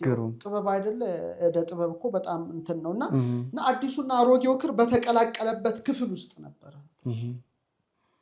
ያችን ክፍተት ያመጣችው ያቺ እንግዲህ የእሳት አደጋው በተፈጠረ ጊዜ የወሰዷት ጥቂት ናሙና ነው። በቃ ትንሽ ሳምፕል ናት እኮ። በጣም የከበረ ነገር ስለሆነ ያን ተፈቅዶ ነው። ተጠንቅቀው ነው እንጂ አይነካም፣ ሊሆን አይችልም። በቃ ይሄ ተፈቅዶ ነው። ስለዚህ ይሄ ነገር የወሰዱበት ሳምፕል አሁን በኋላዎች የቅመማ እዚህ መጽሐፌ ላይ ያሰፈርኳቸው የሳይንስ ሰዎች አሉ። በጣም ሲያጠኑት፣ በጣም ሲመረምሩት ይሄ የተሰፋበት ቦታ እንደነበረ በደንብ አድርገው ማየት ቻሉ። መሳሪያ ማለት ቴክኖሎጂ በጣም በጣም በጣም በጣም ለዚህ እኮ ነው የሚያስደንቀው። እኔ ሁሌ ዘመናችንን ማመሰግነው ለዛ ነው። ያለንበት ዘመን የተባረከ የተቀደሰ ዘመን ነው ላለው በእኔ በኩል ነው። ሌላው ያማረር ይችላል። እኔ ግን እንዲህ ያለ ዘመን ላይ ሰዎች መድረሳችን በጣም ነው የሚያስደስት። ትልቅ ነገር ነው። ከነጉድለቱም ቢሆን አብዛኛው ነገር ጥሩ ነው አይደል? ጥሩ ነው። ለእኔ ጨለማው ሳይሆን ብርሃኑ ነው ጎልቶ የሚታየው። እንደ ተመራማሪ ግን እንደዛ ነው የሚያስቡት። በጣም ሁሉን ነገር በአግባቡ የምናይበት ጊዜ ላይ መድረሳችን ነው። ሌላው የባዮፕላስቲክ ሽፋን ነው። ይሄ ደግሞ ሶስተኛው እንትን በተለይ ዶክተር ሊዮንሲዮን የተባሉ አንድ ተመራማሪ ናቸው። እና ለምሳሌ ጨርቁ ላይ እንግዲህ ለዘመናት የቆዩ ባክቴሪያዎች፣ ፈንገሶች ሂደት አለ። ምን ጊዜም አንድ ብራና ላይ የምናየው ነገር ነው። እና ባዮፕላስቲክ የሚባል ቀጭን ግልጽ የሆነ ሽፋን ክሮቹ ላይ ይመጣል ከብዙ እንግዲህ ጊዜ ሲያቋርጥ ማለት ነው። ስለዚህ ይሄ ሽፋን ደግሞ ይሄ ሌየር ደግሞ የራሱ ካርበን አለ። ያ ካርበን ደግሞ የራሱን ውጤት ነው ሊነግር የሚችለው እንጂ የጥንቱን ውጤት ላይ ነግር ይችላል። ስለዚህ መግነዙ ከእውነተኛው እድሜ ይልቅ አዲስ አስመስሎ ሁሉ ውጤት ሊዘባርቅ ይችላል። ስለዚህ ነገር በፍጹም ምርምራቸው ትክክለኛ ውጤት እንዳልሆነ ሳይንቲስቶች የበለጠ መሞገት የጀመሩበት ጊዜ ከዛ በኋላ እድል ከፈተ። ሌላው ቅድም የጠቀስኩት ነው 1532ቱ የሻምብሪ እሳት አደጋ የኬሚካሉን ይዘትም ቀይሮታል። እሳት ብዙ ነገሮች ይለውጣል። ምክንያቱም ከፍተኛ ሙቀት አለ፣ ጭስ አለ። ይሄ ማለት ንጹህ ነገር ነው የሚያስፈልገው ለመመርመር እንጂ የካርቦን መጠን ላይ ለውጥ ያመጣል። ትንሽ ነገር እንኳን ለውጥ ያመጣል። ይሄ የሚታወቅ ነገር ነውና ስሌቱን አዛብቶታል። ስለዚህ ይሄ በጣም ትልቁ ነገር ነው። መጨረሻ ላይ ግን በጣም የሚገርመው ሶስቱም ቤተ ሙከራዎች ላቦራቶሪዎች ያወጡት እንትን የተዛባ ነው እንደሆነ ተገኘ። ምክንያቱም 2019 እንደ ጎርጎሮሳዊ ዘመን ቀመር ብሪታንያ የሚገኘው አንድ የጥናትና የምርምር መጽሔት ሮ ዴታውን አገኘ 1988ቱ ሮ ዴታውን በድጋሚ ፈተሸ። ይሄ ሲፈትሽ ቅድም የጠቀስናቸው ኦክስፎርድ፣ ዙሪክ እና አሪዞና ላይ ውጤቶች ላይ ከሚገኘው በላይ ልዩነት አምጥቷል። ያ ደግሞ ናሙናዎቹ ተመሳሳይ ውጤት አለማምጣታቸው በሳይንሳዊ መንገድ ደግሞ አስተማማኝ አይደለም፣ ልዩነት ፈጥሯል ማለት ነው። ስለዚህ የካርበን 14 ምርመራው የመጨረሻ መደምደሚያ አይደለም፣ ስለዚህ በድጋሚ መፈተሽ አለበት የሚል ነገር ብዙ ጊዜ ያሳለፈ ማለት ነው። አሁን ያለንበት ዘመን መጨረሻ ላይ ደረሰ። አሁን ያለንበት ዘመን በጣም የተመሰገነ ጥሩ ጊዜ ላይ ነው። ሁሉም ነገር በጣም በጉልህ እየመጣ መሳሪያዎቹ እየረቀቁ እየመጡ ሲመጣ ያንን ውጤት ኮምፕሊትሊ ሙሉ በሙሉ ሊቀይሩ የሚችሉ ነገሮችን ማምጣት ቻለ ማለት ነው። እነዛን ነግሬ አበቃለሁ። አሁን ደግሞ ጥናቱ ሰፋ፣ መሳሪያዎቹ በጣም እየተራቀቁ መጡና 2022 ላይ እንደ ጎርጎሮሳዊ ዘመን ቀመር በተለይ የጣሊያን ክሪስታሎግራፊ ተቋም ጥናትና ምርምር አደረገ። ያ ምርምር እንግዲህ በዓለም አቀፍ ደረጃ እንግዲህ መነጋገሪያ ሆነ። ይሄ ጥናት ምንድን ነው? ዋይድ አንግል ኤክስሬይ ስካተሪንግ ቴክኖሎጂ ነው የተጠቀመው። ይሄ ቴክኖሎጂ ምንድን ነው? የልብሰ መግነዙን እድሜ እንዲመረምሩ የሚያደርግ ነው። ቅድም የጠቀስኩት 3ቱ ቤተ ሙከራዎች ውስጥ የሄዱት ሳምፕል ተወስዶ ነው አይደለ? ይሄኛው ግን ጨርቅ መቁረጥ አያስፈልገውም። እና ይሄን ሲጠቀሙ ይሄ ዋይድ አንግል ኤክስሬይ ስካተሪንግ ሲስተም ዘዴን ተጠቅመው ሲመረምሩ ከ2000 ዓመት በፊት እስራኤል ማሳድ አካባቢ ከሚገኙ ጥንታዊ ጨርቆች ጋር ፍጹም እንደሚመሳሰል ተረጋገጠ። ከመግነዘ ክርስቶስ ጋር ማለት ነው። ወደ ኋላ ሄደ። በዘመኑ ከነበሩ የሚገኘው ደግሞ ኢየሩሳሌም አካባቢ ነው። የተልባ እግር ልብስ ጨርቆቹ ሶሪያ፣ የሰው መካከለኛው ምስራቅ አካባቢ የሚገኙ ሆነው ተገኙና ወደ ጎልጎታ ሊወስዳቸው ነው። ወደዛ ሄደ፣ ወደዛ ጠቆመ እና ያ በዛ ጊዜ የተደረገው ነገር ሌላ እይታ ወደ ማምጣት መጣ። ሌላው በጣም የሚያስደንቁት ምርምር የዲኤንኤ ጥናት እንግዲህ እና የአበባ ብናኝ ጥናት ነው የተደረገው። ይሄ ደግሞ 2015 እንደ ጎርጎሮሳዊ ዘመን ቀመር ላይ ነው። እንግዲህ ሳይንቲፊክ ሪፖርትስ ላይ የታተመው ይሄ የግኝቱ ጥናት የሚያመለክተው ጨርቁ ላይ ያለውን አቧራ፣ የአበባ ብናኝ፣ ይሄ መስሪያውን ሁሉ መርምሯል። ይሄ በጣም በዘመናችን ደግሞ በጣም ቀላል ነው። ስለዚህ ዲኤንኤዎችን ሁሉ ያጠናል። እዛ ላይ የነኩት የሄዱት ምናምን ሲያጠና የሚጀምረው መካከለኛው ምስራቅ ኢየሩሳሌም አካባቢ ይጀምራል። ከዚያ ቱርክ ይሄዳል፣ ቁስጥንጥንያ ማለት ነው፣ ኮንስታንቲኖፕል።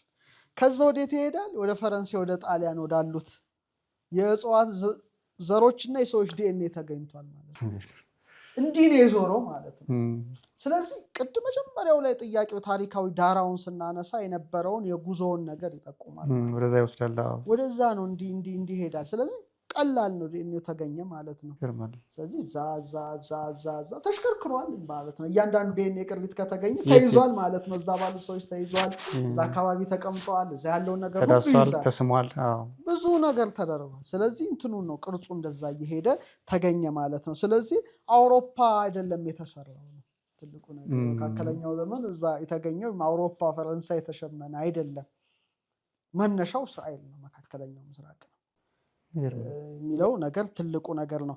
ሌላው የስዕሉ አመጣጥን እንደው ደግሞ ሳይንስ አጠን ነው። ይሄ ደግሞ በጣም አስገራሚው ነገር ነው። ይሄ እንደው በጣም የሚገርመኝ ነገር ነው። እና እንዴት መጣ ሲጠቀሙ አልትራቫዮሌት ላይት ነው የተጠቀሙት። ዩቪ ሬይዝ ላይቱን ተጠቅመውበታል። እና ይሄ ደግሞ የጣሊያን የሚገኘው ቅድም የጠቀስኩት የዲኤንኤ የላቦራቶሪ ሳይንቲስቶች ናቸው። ስዕሉን በላቦራቶሪ ለመድገም ሞከሩ። እንዴት እንደዚህ አይነት ስዕል መምጣት ይችላል ብለው ሊያረጋግጡ እንዴት እስቲ እኛ እንስራው ብለው ሞከሩ። ቀለም ሞከሩ፣ አልሆነም። ኬሚካል ሞከሩ፣ አልሆነም። ሙቀት ፈጠሩ፣ አልሆነም። መጨረሻ ምንድነው ይሄን ስዕል ሊያመጣው የቻለው? ልክ ማለት ያው የሚመሳሰል ለማለት ነው፣ ያንኑ ማለት አይደለም። ከፍተኛ ኃይል ያለው ቫኪዩም አልትራቫዮሌት ራዲዬሽን የብርሃን ጨረር ተጠቀሙና ጨርቁን መደብደብ ጀመሩ። ሌላ ማለት ነው ትልቅ ብርሃን ማለት ነው። ቫኪዩም አልትራቫዮሌት ራዲዬሽን የተጠቀሙት እንግዲህ አጭር የብርሃን ጨረር ነው። ጨርቁን መምታት ጀመሩ። ልክ ሲመጡት እንደዚህ አይነት ስዕል ሊመጣ ቻለ ነው አሁን። ስለዚህ ይሄ ስዕል የመጣው በቅጽበታዊ ከፍተኛ ኃይል ባለው ብርሃን አማካይነት ነው የሚል ድምዳሜ ተያዘ። ልብሰ መግነዙ ይሄ ማለት ከትንሣኤው ብርሃን ጋር ሊገናኝ ይችላል። ብርሃነ ትንሣኤውን ገልጦ ነው የተነሳው እኮ። ለዚህ ነው ባዶውን ተቀምጦ አዩት ነው የሚለው እኮ። ብርሃኑ የትንሣኤው ብርሃን ጋር የተገናኘ ነገር ይመስላል። ምክንያቱም በቅጽበታዊነት በዚህ ብርሃን ነው እዚህ ሊመጣ የቻለው። ስለዚህ አንዳች ልዩ የተለየ ብርሃናዊ ኃይል ብርሃን ክርስቶስ ነው። ብርሃን ዘእምብርሃን ነው፣ ራሱ ብርሃን ነው። ብርሃነ ትንሣኤውንም የገለጠበት ነው። መግነዝ ፍቱልኝ እኮ ነው፣ መቃብር ክፈቱልኝ ሳይል ተነሳ አይደለም። ሌላው የመጨረሻ ምነግሮት ምንድነው? አሁን ደግሞ በጣም ነገሮች እየረቀቁ የበለጠ እየጎሉ ሲመጣ ትንንሽ ሳንቲሞች አይኑ ጋር አሉ፣ በጣም ጎልቶ ሲታይ። ያ ሳንቲም ደግሞ በጴንጤናው በጲላጦስ ዘመን ከኦልሞስት ከ29 እስከ 33 አካባቢ የነበሩ ሌፕቶንስ የሚባሉ የሮማ ሳንቲሞች ቅርጽ ናቸው። እንዴት ፊቱ ላይ ታዩ? ምንም እናውቀው ነገር የለም። በቃ እኮ ግኝቱ ሲታይ ነው እኮ፣ ምንም ልንለው አንችልም። አሁን ነገር ግን እድሜ ወዴት ሄደ? ወደዛ የጴንጤናው ጲላጦስ ዘመን የነበረ ሳንቲም የተገኘበት ምክንያት ባይታወቅም ፊቱ ላይ፣ ነገር ግን በዛ ዘመን እንደተፈጸመ ታሪኩ ግን በተልባ እግር ልብስ ሲገንዙት እኮ አርማትያስ ዮሴፍ ባለጸጋ ነበረ እኮ። ምን ልናውቅ እንችላለን? ያደረገው ወንጌላውያን እኮ ትንሽ ነገር ጻፉልን እንጂ ዝርዝሩ ምን ላቀል እና ኢየሱስ የሰራው እኮ ቢጻፍ ዓለም ባልተሸከመው ነው። ዓለም አይበቃውም ነበር እና ስለዚህ ሄደ። በአጠቃላይ ግን ከ2005 እስከ 2022 ላይ የኬሚካል ስፔክትራል ጥናቶች ልብሰ መግነዙ ወደ 2000 ዘመን ወደኋላ እንደሚሄድ አረጋገጡ።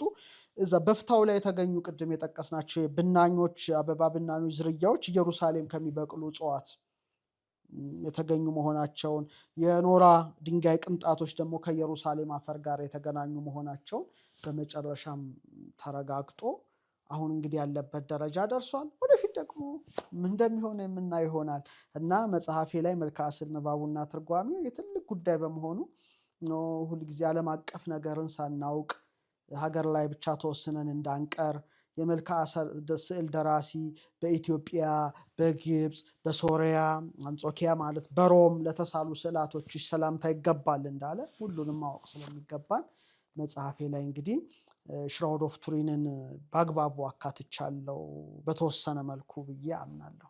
እጹብ ድንቅ የሆነ ትንታኔ ነው ያሰሙን መጋቤ ሐዲስ ዶክተር ሮዳስ ታደሰ። ቃለ ሕይወትን ያሰማልን።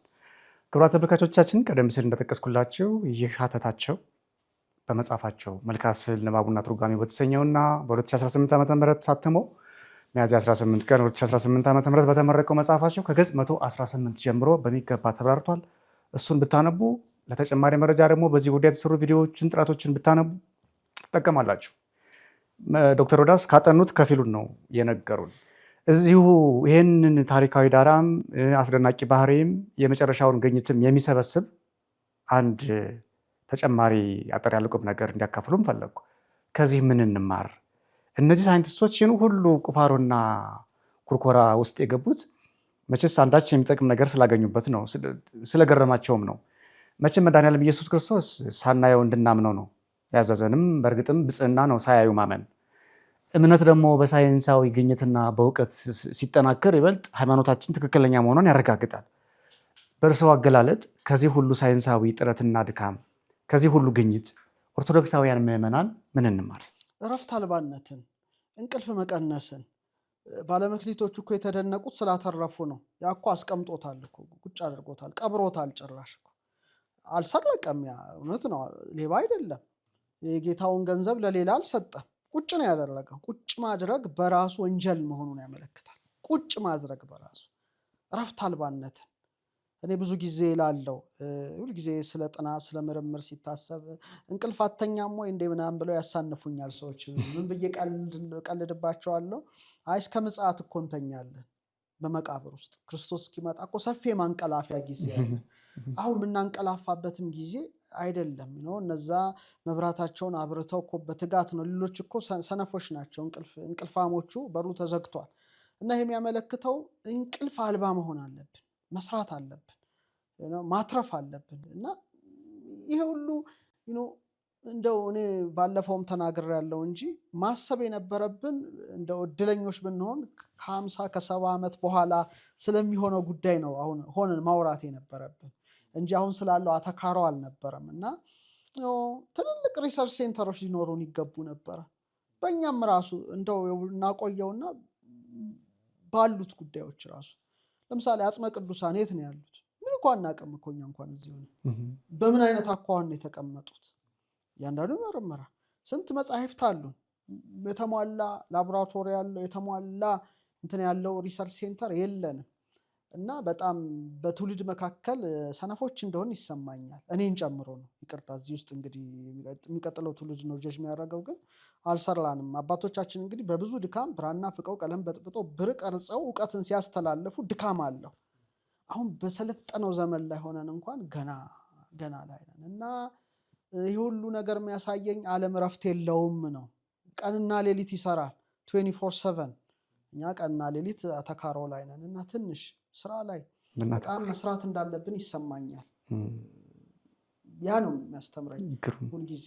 ግሩም የማይመለከታቸው ጭምር ናቸው እንግዲህ በዚህ ሳይንሳዊ ምርምር ውስጥ የተሳተፉት ኦርቶዶክሳውያን ብቻ አይደሉም። ሌላ ቤተ እምነት ሰዎችም እምነት አልባዎችም ሊሳተፉ ይችላሉ። እና ስለዚህ እኛም እነዚህ ከኦርቶዶክስ እምነት ጭምር ውጭ የሆኑት ኦርቶዶክሳውያንም አሉበት። በእርግጥ የማይመለከተውም የሚመለከተውም የጌታ የክርስቶስን ልብሰ መግነዝ ጉዳይ ብሎ እንዲህ ከተጋ ካጠና፣ እኛ ደግሞ ኦርቶዶክሳውያን በዚህ መሰል ጥናትና ምርምር ብዙ በርካታ ቁም ነገር እንስራ ብለዋችኋል መጋቤ ሐዲስ ዶክተር ሮዳስ ታደሰ። እንቀበላቸው። መጋቤ ሐዲስ ወደ ማጠቃለያ እየመጣሁ ነው። ቀደም ሲል ለተመልካቾች ቃል ገብቼ ነበረ አብረውን እንዲቆዩ ብዬ አውቄ ወደኋላ አስቀረሁት። መጽሐፉ የተመረቀው ሚያዝያ 18 ቀን 2018 ዓ.ም ከቀኑ 8 ሰዓት ጀምሮ የታተመበት ዓመተ ምህረት 2018 ነው። የተመረቀበትም 2018 ነው። ሰዓቱ 8 ሰዓት ነው። እርስዎ ከ8 ቁጥር ጋር ያለው ትስስር ምን እንደሆነ እዚሁ ጠይቄዎት እንሰነባበታለን። ለመሆኑ ይህን ሰዓትና ቀን የመረጡበት ምክንያት ምን ይሆን? መጋቤ ሐዲስ ዶክተር ሮዳስ ታደሰ። ቁጥር በጣም ትልቅ ኃይል አለው። ሁሉም ነገር ፊደልና ቁጥር ነው። እኛም ቁጥር ነን፣ ዲኤንኤም ቁጥር ነው። አሁን የሁላችን ዲኤንኤ 6 ቢሊየን ፊደል ነው። 6 ቢሊየን ፊደል የሞላው ዲኤንኤ አለ። አንድ ፊደል ጎደለ ማለት ሰው በዊልቸር ሊሄድ ይችላል ማለት ነው። ፊደል ነን፣ ቁጥር ነን ማለት ነው። ሁሉም ነገር ስትራክቸር ነው። 7ቱ ሰማያት፣ 7ቱ ሊቃነ መላእክት፣ ሰው 7 ነው ሲል ቁጥር ነው ሁሉም ነገር። እና 8 በነገረ ቀመር ኦር በመጽሐፍ ቅዱስ የቢብሊካል ኒውመሮሎጂ ትምህርት 8 የህይወት ቀመር ናት። ይሄ ራሱን ችሎ ሰፊ ነገር ነው። 8 በተለይ ህይወት ቀመር ትባላለች። ለምን? 1 መነሾ ነው፣ 2 መንታነት ነው ተዋህዶ ነው፣ 3 ግን 3 ያለው ፈተል አይቆረጥም አለ 3 ነው። 4 ደግሞ መዋቅር ነው፣ እሳት ውሃ ነፋስ መሬት ነው። 5 ደግሞ የጸጋ ቁጥር ነው፣ 5ኛ ባህርየ ነፍስን የሚወክል ነው። 6 የሰው ቁጥር ነው። ያውሬውን ቁጥር ሲናገር እኮ 6 ያለው እኮ ሰው በ6ኛው ቀን ስለተፈጠረ ነው፣ የሰው ቁጥር ነው። 7 ደግሞ የስነ ፍጥረት ቁጥር ነው። ዕለታት 7 ናቸው። እሑድ፣ ሰኞ፣ ማክሰኞ፣ ረቡዕ፣ ሐሙስ፣ ዓርብ፣ ቅዳሜ ዘጋ። 7ኛው ዕለት አረፈ ይላል። 8 አንልም። እንደገና እሑድ 1 ነው የምንለው። ለምን? 7 ሲደመር 1 ነው 8። ከዚህ ዓለም ቀመር ከ7ቱ አዕዋዳት ከ7ቱ ዕለታት ከ7ቱ መስፈርት ያለፈ ነው። +1 ነው ሲደመር 1 ነው። ስለዚህ ኤተርኒቲ ዘላለማዊነትን ወይም የህይወት ቀመርን የሚወክል ቁጥር ነው። ለዚህ ነው 8ኛው ሺህ ያሉት። 8ኛው ሺህ ሲባል ብዙ በትምህርት ውስጥ የሌለው ጦርነቱ ግጭቱ ብቻ ይመስለዋል። አይደለም። 8ኛው ማለት አዲስ ህይወት ነው፣ ዘላለማዊ ቀመር ነው። ይህም ሊታወቅ ይህን ተማሪዎቹ የሚማሩት ሙራደ ፊደል የሚባል ትምህርት አለ። ወደ አንድ ፊደል ወደ 15 ትርጉም አለው በዚህ ትምህርት ውስጥ። ይሄ ጥበብ ያላቸው 3 ሀገራት ናቸው። እስራኤል ዕብራይስጥ፣ ጽራውያን ግሪክ እና ኢትዮጵያ ግዕዝ ነው ያላቸው። እና 8ኛዋ ፊደል ምንድናት? ሀ ናት። አበገደ ሀ ወዘ ሀ። መጠሪያዋም ሀውት ሀ ነው። ህይወቷ ሀ ማለት ነው። የህይወት ቀመር መሆኗን ያመለክታል። በፔሪዮዲክ ቴብል ብንመጣ 8ኛው ንጥረ ነገር ኦክሲጅን ነው። የሚታወቅ ነው፣ ህይወት ነው። 6ኛው ካርበን ዳይኦክሳይድ ነው። 8 ፕሮቶን፣ 8 ኤሌክትሮን፣ 8 ኒውትሮን አለው። 8 ነው። ካርበን ዳይኦክሳይድ ደግሞ ኦክሲጅን ህይወት ነው። ካርበን ይወጣል። 6 ኒውትሮን፣ 6 ኤሌክትሮን፣ 6 ፕሮቶን ቁስ አካል የተዋቀረበት መሆኑ ይሄ ከህይወት ጋር ይያያዛል። ከኬሚስትሪ ጋርም ተገናኘ። አዎ በደንብ የማይገናኝ የለም። በተለይ 37 አልፋ 73 በሙሉ ፔሪዮዲክ ቴብልን ሰንጠረዥ ከስም አምላክ ጋር አያይዤ የሰራሁት አንባቢያን ያነቡ። በጣም ዴብዝ ነው፣ በጣም ጥልቀት ያለው ነው። ምክንያቱም ዲሚትሪ ሜንዴሌቭ ይህን ሲሰራ በህልሙ አይቶ ነው ረዥም ዓመት። ምክንያቱም እግዚአብሔር የፈጠራቸውን ጥራንት ነገራትን ለመመርመር ለመሰደር በትክክለኛ ቦታ ተቸግሯል። መጨረሻ ላይ ነው እንደ ራእይ እንደ ተከስቶ ሆኖለት ነው። ራሱ ጽፎታል እኮ አይሶ ድሪም ይላል። አንድ ቀን ነው ከዛ እንዳለ ሰራው ማለት ነው 118 ንጥራት ነገራት። ስለዚህ ከዚህ አንጻር 8 ህይወት ቀመር ስለሆነ 8ኛው ትውልድ ማቱሳላ ነው። አዳም፣ ሴት፣ ሄኖስ፣ ቃይናን፣ መላሌል፣ ያሬድ፣ ሄኖክ፣ ማቱሳላ ረዥም ህይወተ ስጋ በምድር ላይ ኖሮ 8ኛው ትውልድ ነው። 7 ፍጹም ስለሆነ ሄኖክ ከዓይነ ሞት ተሰወረ አካሄዱን ከእግዚአብሔር ጋር። 8ኛው ግን 964 ዓመት ነው ማቱሳላ። የህይወት ቀመር ነው። ይሄ ስርዓት ነው፣ ሊፈርስ አይችልም። በራሱ በአልፋ እግዚአብሔር የተሰራ ነው። ትምህርቱ ላይ ነው ሰዎች የሚያውቁት። 969 ዓመት ኖረ። ግን ወደ ቀመር ስታወርደው 9 6 9ን አንድ ላይ ብደምራቸው የማቱሳላ ዕድሜ 9 ሲደመር 6 ሲደመር 9 24 ይሰጣል። 9 ሲደመር 6 ሲደመር 9 24 24ን ለማግኘት 8 ሲደመር 8 ሲደመር 8 8 8 8 ድማሮ ውጤት ነው። 8 ሲደመር 8 ሲደመር 8 24 ነው። የማቱሳላ የእድሜውን ኮድ ስታወጣ እንደምትሰራው ስራ ነው። እሱ ራሱን ችሎ ነው። የሐዲስ ህይወት የሐዲስ ጅማሮ ቀመር ስለሆነ ኖህም መርከቡ 8 ብቻ ሆኖ ይተርፋል። ከዚህ ውጭ መውጣት አይችልም። 8 ነው። በቃ 8 ቤተሰብ ሆኖ ገባ። እንደገና ብዙ ተባዙ የሚል አዲስ ቀመር ስለሆነ የሐዲስ ህይወት በረከትን አገኘ። ከዛ እንደገና 10 ስትቆጥር አብርሃም ጋር ትመጣል። አብርሃም 8 ልጆች ብቻ ወለደ። በ8ኛው ቀን ግዝረት ተሰጠው። አብርሃም የነገደ እስራኤል ዋና አባት ነው። ምን ሶርሱ ነው? ከ10ዎቹ ከ3ቱ 10 የመጀመሪያው ነው። የአዲስ ነገር ቁልፍ ስለሆነ ነው። አዲስ ስምም የሚያገኙት ልክ በ8ኛው ቀን ተገዝረው ነው አይደል? ግዝረት ስም ያገኙት አዲስ ስም ይወጣላቸው በ8ኛው ቀን ነው። የወለደውም 8 ነው። ስለዚህ ጌታችን ወልደ ዳዊት ወልደ አብርሃም ተብሏል። ዳዊትም የአባቱ 8ኛ ልጅ ነው። 8ኛ ልጅ ነው። ከዚህ ሊወጣ አይችልም። አብርሃምም እንደዚሁ ነው። እና 8 የህይወት ቀመር ሆኖ በመጽሐፍ ቅዱስ ውስጥ በብዛት የተገለጠ ነው። የሐዲስ ኪዳን ጸሐፊዎችም 8 ብቻ ናቸው። 8 ብቻ ናቸው። ከዛ ውጭ አይወጡ። ኢየሱስ ክርስቶስም መድኃኒት የሆነው በዕብራይስጥ የሹዋ ወይም በዕብራውያን ኢየሱስ የተባለው ስሙ የተሰጠው በ8ኛው ቀን ነው። ሞትንም ድል አድርጎ የተነሳው በ8ኛው ቀን ነው። ወንጌላውያን እንደጻፈው ሳምንቱ መጨረሻ በመጀመሪያው ቀን አይደል የሚለው። ታዲያ ምን ማለት ነው? 8ኛው ማለት ምን ማለት ነው? 8ኛው በሰንበት መጨረሻ ቅዳሜ ናት መጨረሻ። በመጀመሪያው ቀን ማለት 8ኛው ቀን ነው የቆጠሩት። በሳምንቱም እንደዛ መጥቶ በዝግ ቤት ገብቶ ትንሣኤውን ይገልጥላቸዋልና 8 የህይወት ቀመር ነው። በቀመረ ጽር ኢየሱስ የሚለው ሲጻፍ 8 ቀመር አለው እና 8 የዘላለም ህይወት ቀመር መሆኗን ብዙ ምስጢር ሰፊ በጣም ጥልቅ የሆነ ትምህርት ነው። ይሄ ራሱን ችሎ በስፋት የሚሄድበት ነውና እኔም ደግሞ እንግዲህ መጀመሪያ ስለዚህ ነገር የጻፍኩት 2008 ላይ ነው። አይደለም 2008 ዓመተ ምህረት ላይ ሰው ብዙ ዓመት ስንት ሆኖታል ማለት ነው? 10 ዓመት በፊት ነው። ፌስቡክ ላይ 888 እና ኢየሱስ ብዬ ጽፌ ነበረ። ቀኑ 8 ወሩ 8 2008 ሰው 888 ገጠመ ሲል ይሄን ነገር በደንብ ላስረዳ ብዬ መልጌ ፖስት አደረኩት። ብዙ ሰው ሼር አድርጎት ነበረ። ቆይቷል። 10 ዓመት አልፎታል። ከዛ በኋላ ነው እንግዲህ ማዛሮትም የተመረቀው። ኮኢንሲደንስ የለም ነው። በዚህ ግጥጥሞች የሚባል የለም። ኦልሬዲ ያለቀ ነገር አለ ነው። ጆርኒ ነው። ምን ይላል መጽሐፍ? እግዚአብሔር በአንድም በሌላም ይናገራል፣ ሰው ግን አያስተውልም ይላል። በህልም ሊነግር ይችላል። እግዚአብሔር የነገረው ለህዝቡ በመጽሐፍ ሊሆን ይችላል። ሰማያት ይነግራ ስብሐተ እግዚአብሔር በከዋክብት ሊነግርህ ይችላል እንደ ሰብአ ሰገል ሲፈልግ፣ በቁጥር ሊነግርህ ይችላል እንደ ሊቃውንቱ፣ በፊደሉ ሊነግርህ ይችላል። ሁሉ በእርሱ ተጋጥሟል። በጀርባ አጥንት ቁጥር የሚሆን ሊነግርህ ይችላል። ነገር የራሱ ስለሆነ ሁሉ በእርሱ ስለተጋጠመ ያ ነው። ከዛ በኋላ ማዛሮት 26ኛ መጽሐፌም እንደዛ አይነት ነገር ሆነ። መጨረሻ ላይ ያው ቀመሩን መጽሐፍ 888 የሚለውም እንደዚሁ ራሱን ችሎ እግዚአብሔር በፈቀደ ጊዜ ወጣ። 30ኛው መጽሐፌም ደግሞ ያው የቀመር ሰው ብዙም እንትናን ይሄኛው ትምህርት ትንሽ እይታን ኮምፕሊትሊ ይለውጣል። ተፈጥሮን የምንረዳበት መንገድ በፍጹም በተለየ መልኩ ያደርጋል። እዚህ ላይ ፊደል ለአንተ ሕያው ምልክት ነው። ቁጥር ሕያው ምልክት ነው። ከዋክብት ጽሑፎች ናቸው። እኔ አሁን ሰማያትን ማታ ወጥቼ ስመለከት 88ቱን ኮንስቴሌሽን ህብራተ ከዋክብት ሳይ ለእኔ እንደ ፊደል ነው ማነባቸው። ማዛሮት የሚለው መጽሐፍ እኮ እያንዳንዱ መናዝል ያለው መንፈሳዊ ምስጢር ነው።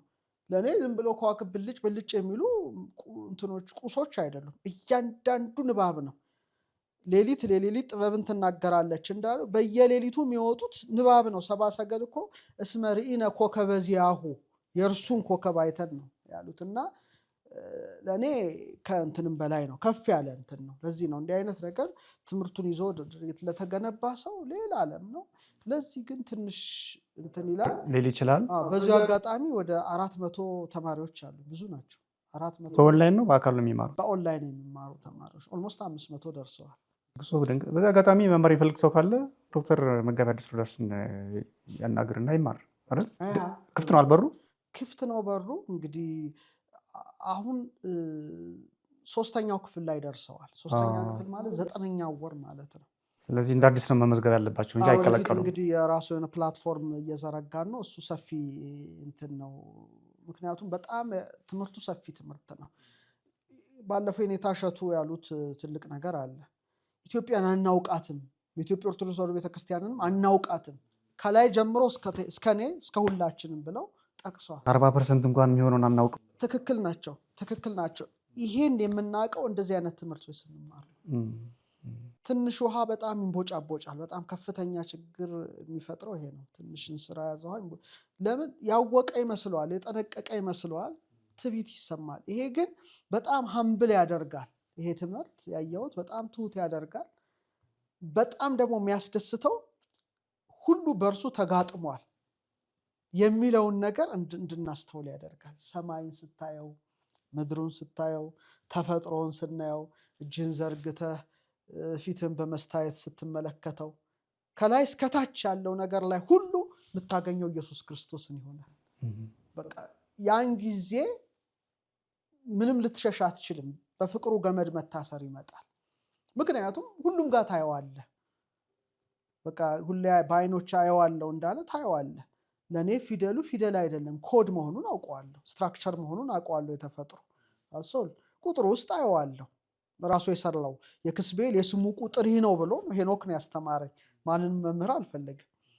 ከዋክብትን ስንመለከት ሰማያት ይነግራ ስብሐተ እግዚአብሔር ብሎ ያስተማረኝ አባቴ ዳዊት ነው።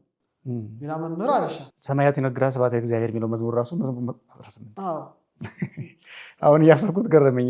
አንዳች ነገር አለው ማለት ነው። እና ይሄ ሁሉ ስለሆነ 8 የህይወት ቀመር ናት። እኔም የተወለድኩት ወርሃ ሚያዝያ መሆኑ 8ኛ ወር ስለሆነ ለወደው ብችል አያስደንቅም። ስለዚህ ነው የተገናኘው ከምረቃዬ ቀን ጋር ነው የሚሉን። ለእኔ ኮኢንሲደንስ አይደለም። በቃ የሆነ መሆን ያለበት ነገር ነው እየሆነ ያለው ነው። እሱ ያደረጉት ግን ሆነ ብለው ነው። በዚህ ቀን እዚህ ጋር ለማስረዳት ይከብደኛል መምህር። ኮኢንሲደንስ ወይም ግጥጥሞች ላንለው ወይም ራሱ ሀሳቡ ትምህርቱ ምስጢሩ ሊስብም ይችላል። ሁኖስ በቃ ኦልሬዲ ያለቀ ነገር አለ። እዛ ፓዝ ውስጥ አለን፣ እየሄድን ነው። እዛ ጆርኒ ውስጥ አለን። ይመጣል ነው ስበናል። እሱ ወደዛ ከሎ ኦፍ አትራክሽን ጋር ሊያገናኙት ፈልገዋል። አልፈለጉም። እኔ በፍጹም አይደለም። ያ ሌላ ጉዳይ፣ ይሄ ሌላ ጉዳይ ነው። እና ለዚህ ነው ይሄ ትምህርት ደረጃ በደረጃ ካልተሄደበት፣ ይሄ ተፈጥሮ መዋቅር ነው፣ ስርዓት ነው። አልፋ እግዚአብሔር ሁሉም በጥበብ አደረክ ይላል። በማስተዋሉም ሰማያትን አጸና ነው የሚለው። በተዘበራረቀ አኗኗር ሰዎች የሚኖሩት ለዚህ ነው። በደንብ ካለመረዳት ምንድነው መምህር ይሄ ትምህርት ጥቅሙ? በተዘበራረቀ ማንነት እንዳንኖር ያደርገናል። ለምን እዚህ ዓለም መጣው? ምንድነው አሻራዬ እንድንል ያደርገናል። ለመብላት፣ ለመጠጣት፣ ለማግባት፣ ለመውለድ ብቻ እንዳልመጣን ተልእኮ እንዳለን ያስረዳናል። ይሄ ጠቅሞኛል። ምንም ልለው ማልችለው ማልክደው ይሄ ነው። ምክንያቱም አንድ ፖድካስት ላይ የተናገርኩት ነገር አለ። ሰዎች አንድ ገጽ ብቻ ለመኖር እንዴት ምድር ላይ መጡ የሚል ጥያቄ ዜና ህይወታቸው ሲነበብ ያረፉ ሰዎች ስናነብ ቤተሰብ አንድ ገጽ እኮ ለመሙላት ብዙ ቃላት እንዋሳለን። ቃላት የሌለውን ሰውየው ጨምራል። ትክክል። አሁን ቅዱስ ቂርቆስ በ3 ዓመቱ ገድል አለው። የ90 ዓመት ሽማግሌ አርፎ አንድ ገጽ ነው። ይሄ ችግር አለ ማለት ነው። ቅዱስ ቂርቆስ ያወቀው የህይወት ምዕራፍና ጉዞ አለ። ይሄ ሰውዬ ያላወቀው የህይወት ምዕራፍና ጉዞ አለ። ያ መሄድ መነሻውን ያውቃል፣ መድረሻውን ያውቃል፣ የሚጓዝበትን ጉዞ ያውቃል። ይሄ ግን ለምን እንደመጣ ያውቅም፣ ወዴትም እንደሚሄድ ያውቅም፣ ዴስቲኒውን አያውቅም። ስለዚህ ይሄ ትምህርት ግን ስርዓት አለ፣ ሁሉ በተቀደሰ መዋቅር ውስጥ ነው አለ። ስለዚህ ቁጥሮቹን በቅዱስ መጽሐፍት ላይ ሲገለጡ ዝም ብለው የተገለጡ አይደሉም። ሁሉም ከጫፍ እስከ ጫፍ የራሱ የሆነ ሰፊ ነገር አለው። ያ እንግዲህ በ888 መጽሐፍና 37 አልፋ 73 በአጠቃላይ የገጹ ብዛት የሁለቱ አይ ቲንክ 737 ገጽ ሙሉ ጽፍ ያለው እና እዛ ላይ ለእውቀት ያንቡት። እንግዲህ ተማሪዎቹ ደግሞ የተማሩ እውቀት እያገኙ ይሄዳሉ። መጋቢ ሐዲስ ቴዎድሮስ እንደነገሯቸው ለተጨማሪ እውቀት ከቀመረ ፊደል ተማሪዎች ጋር ተቀላቅለው መማር ይችላሉ፣ ይሄኛው ክፍለ ጊዜ ሲያልቅ። ለጊዜው ግን መጽሐፎችን አንብቡ ብለውናል። ከመጽሐፋቸው እናገኛለን። ለጠቅላላ መረጃ ግን የምረቃ ዕለቱን የመረጡበትን ምክንያት አግኝታችሁታል። በገባችሁ መጠን ውሰዱት። ነገሮች ያለ ምክንያት አይከናወኑም። እያንዳንዱ ቀን ምስጢር አለው። በምስጢር ነው የምንንቀሳቀሰው ነው። የመጨረሻ ጥያቄ እና መሰናበቻ ነው። መጋቢ ሐዲስ ቴዎድሮስ ምናልባት የመጨረሻ ጥያቄ ከማንሳቴ በፊት መጨመር የሚፈልጉት ነጥብ የቀረ የለም?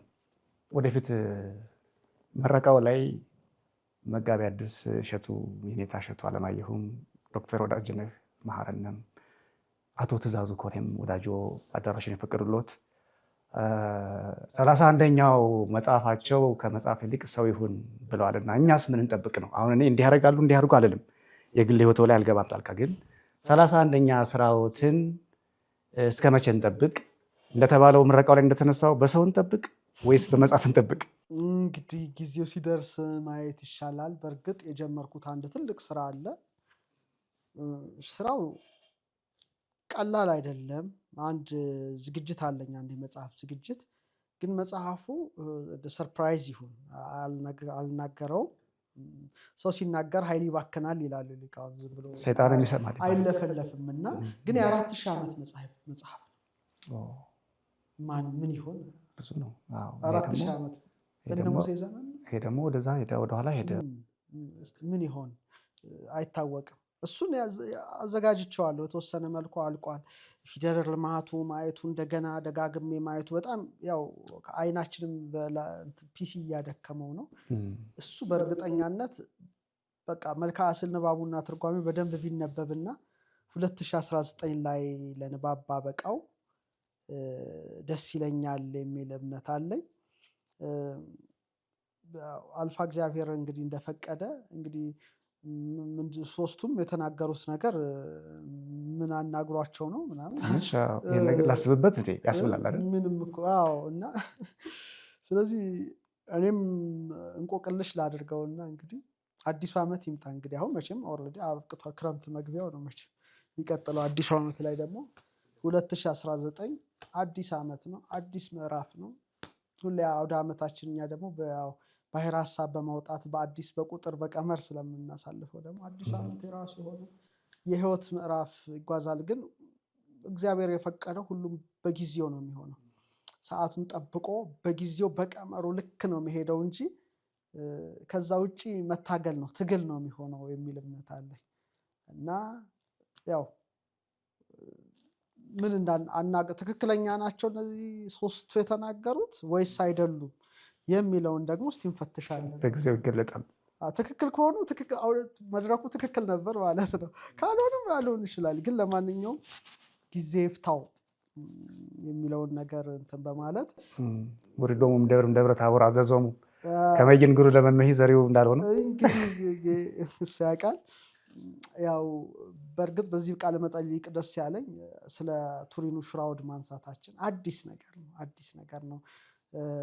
ለእርሶ ሚዲያ ለሚቀጥለውም ትውልድ መቀመጥ የሚችልና የመጀመሪያው በሽራውዱ ዙሪያ እኔ እንደዚህ አይነት ሰፊ የሆነ መርሃ ግብር አድርጌም አላቅም እና ይሄ መጀመሪያ ስለሆነ ባለፈው የሚል ጊብሰንን አይተናል፣ ፓሽን ኦፍ ክራይስት አይተናል። እንግዲህ ወደፊት እግዚአብሔር ቢፈቅድ ደግሞ ሚዲያዎት ላይ መጥቼ ምስክር በ3 ስለሚጸና አንድ ርዕሰ ጉዳይ በዚህ ዓመት ውስጥ እንሰራለን። ደስ እያለኝ በእውነት ክቡራን ተመልካቾቻችን መጋቢ ሐዲስ ዶክተር ሮዳስ ታደሰ የተመራማሪነታቸውን የብዙ ጊዜ ባለሙያነታቸውን ያህል ሳይሆን ለሰው ክብር ስለሚሰጡ ትሁት ስለሆኑ በጠራኋቸው ጊዜ ሁሉ እየመጡ ነው የሚያስተምሯቸውና ታናሽ ወንድምሆን ሳይንቁ በእውነት ደግሞ ደጋግሞ ስላከበሩኝ አምላካዊ ያክብርልኝ። መጋቢ ሐዲስ ከልቤ ነው የምለው። ከዚህ ውጭ 31ኛ ስራቸው ምንድን ነው? ሴት ናት መጽሐፍ ነው የሚለውን ጊዜው ሲደረስ አብራችሁ ታያላችሁ። እኛ ግን እንዲህ እንላለን። መጋቢ ሐዲስ ዶክተር ሮዳስ መጽሐፋቸው ሲመረቅ 30ኛ መጽሐፌ ነው፣ ገና 70 መጽሐፍ ይቀረኛል፣ ብጻቴ 100 ነው ብለዋል። 70 መጽሐፎቻቸውን ጨርሰው 100 ደፍነው እግዚአብሔርን አመስግነው እኛም አመስግነንላቸው እንድንኖር ቀጣዩ ዘመናችንንም እንድንቀጥል ወደ ሰማያዊ ዓለም እንድንዘዋወር ማለት ነው ይበልጥ ያስተምሩን ይቆዩልን ዘንድ እግዚአብሔር አምላክ የተሳሉትን ብጻት የሚፈጽሙበትን ረጅም ዕድሜ ከጤንነት ጋር ያድልልን እላለሁ።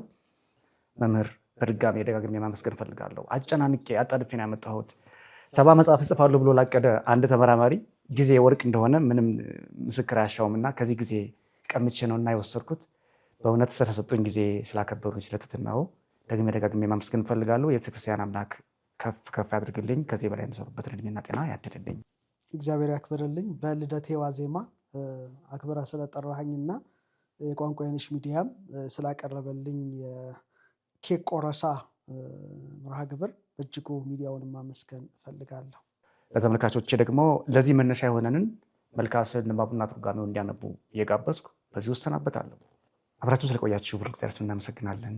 ሰላም እግዚአብሔር ከሁላችን ጋር ይሁን። ሰላም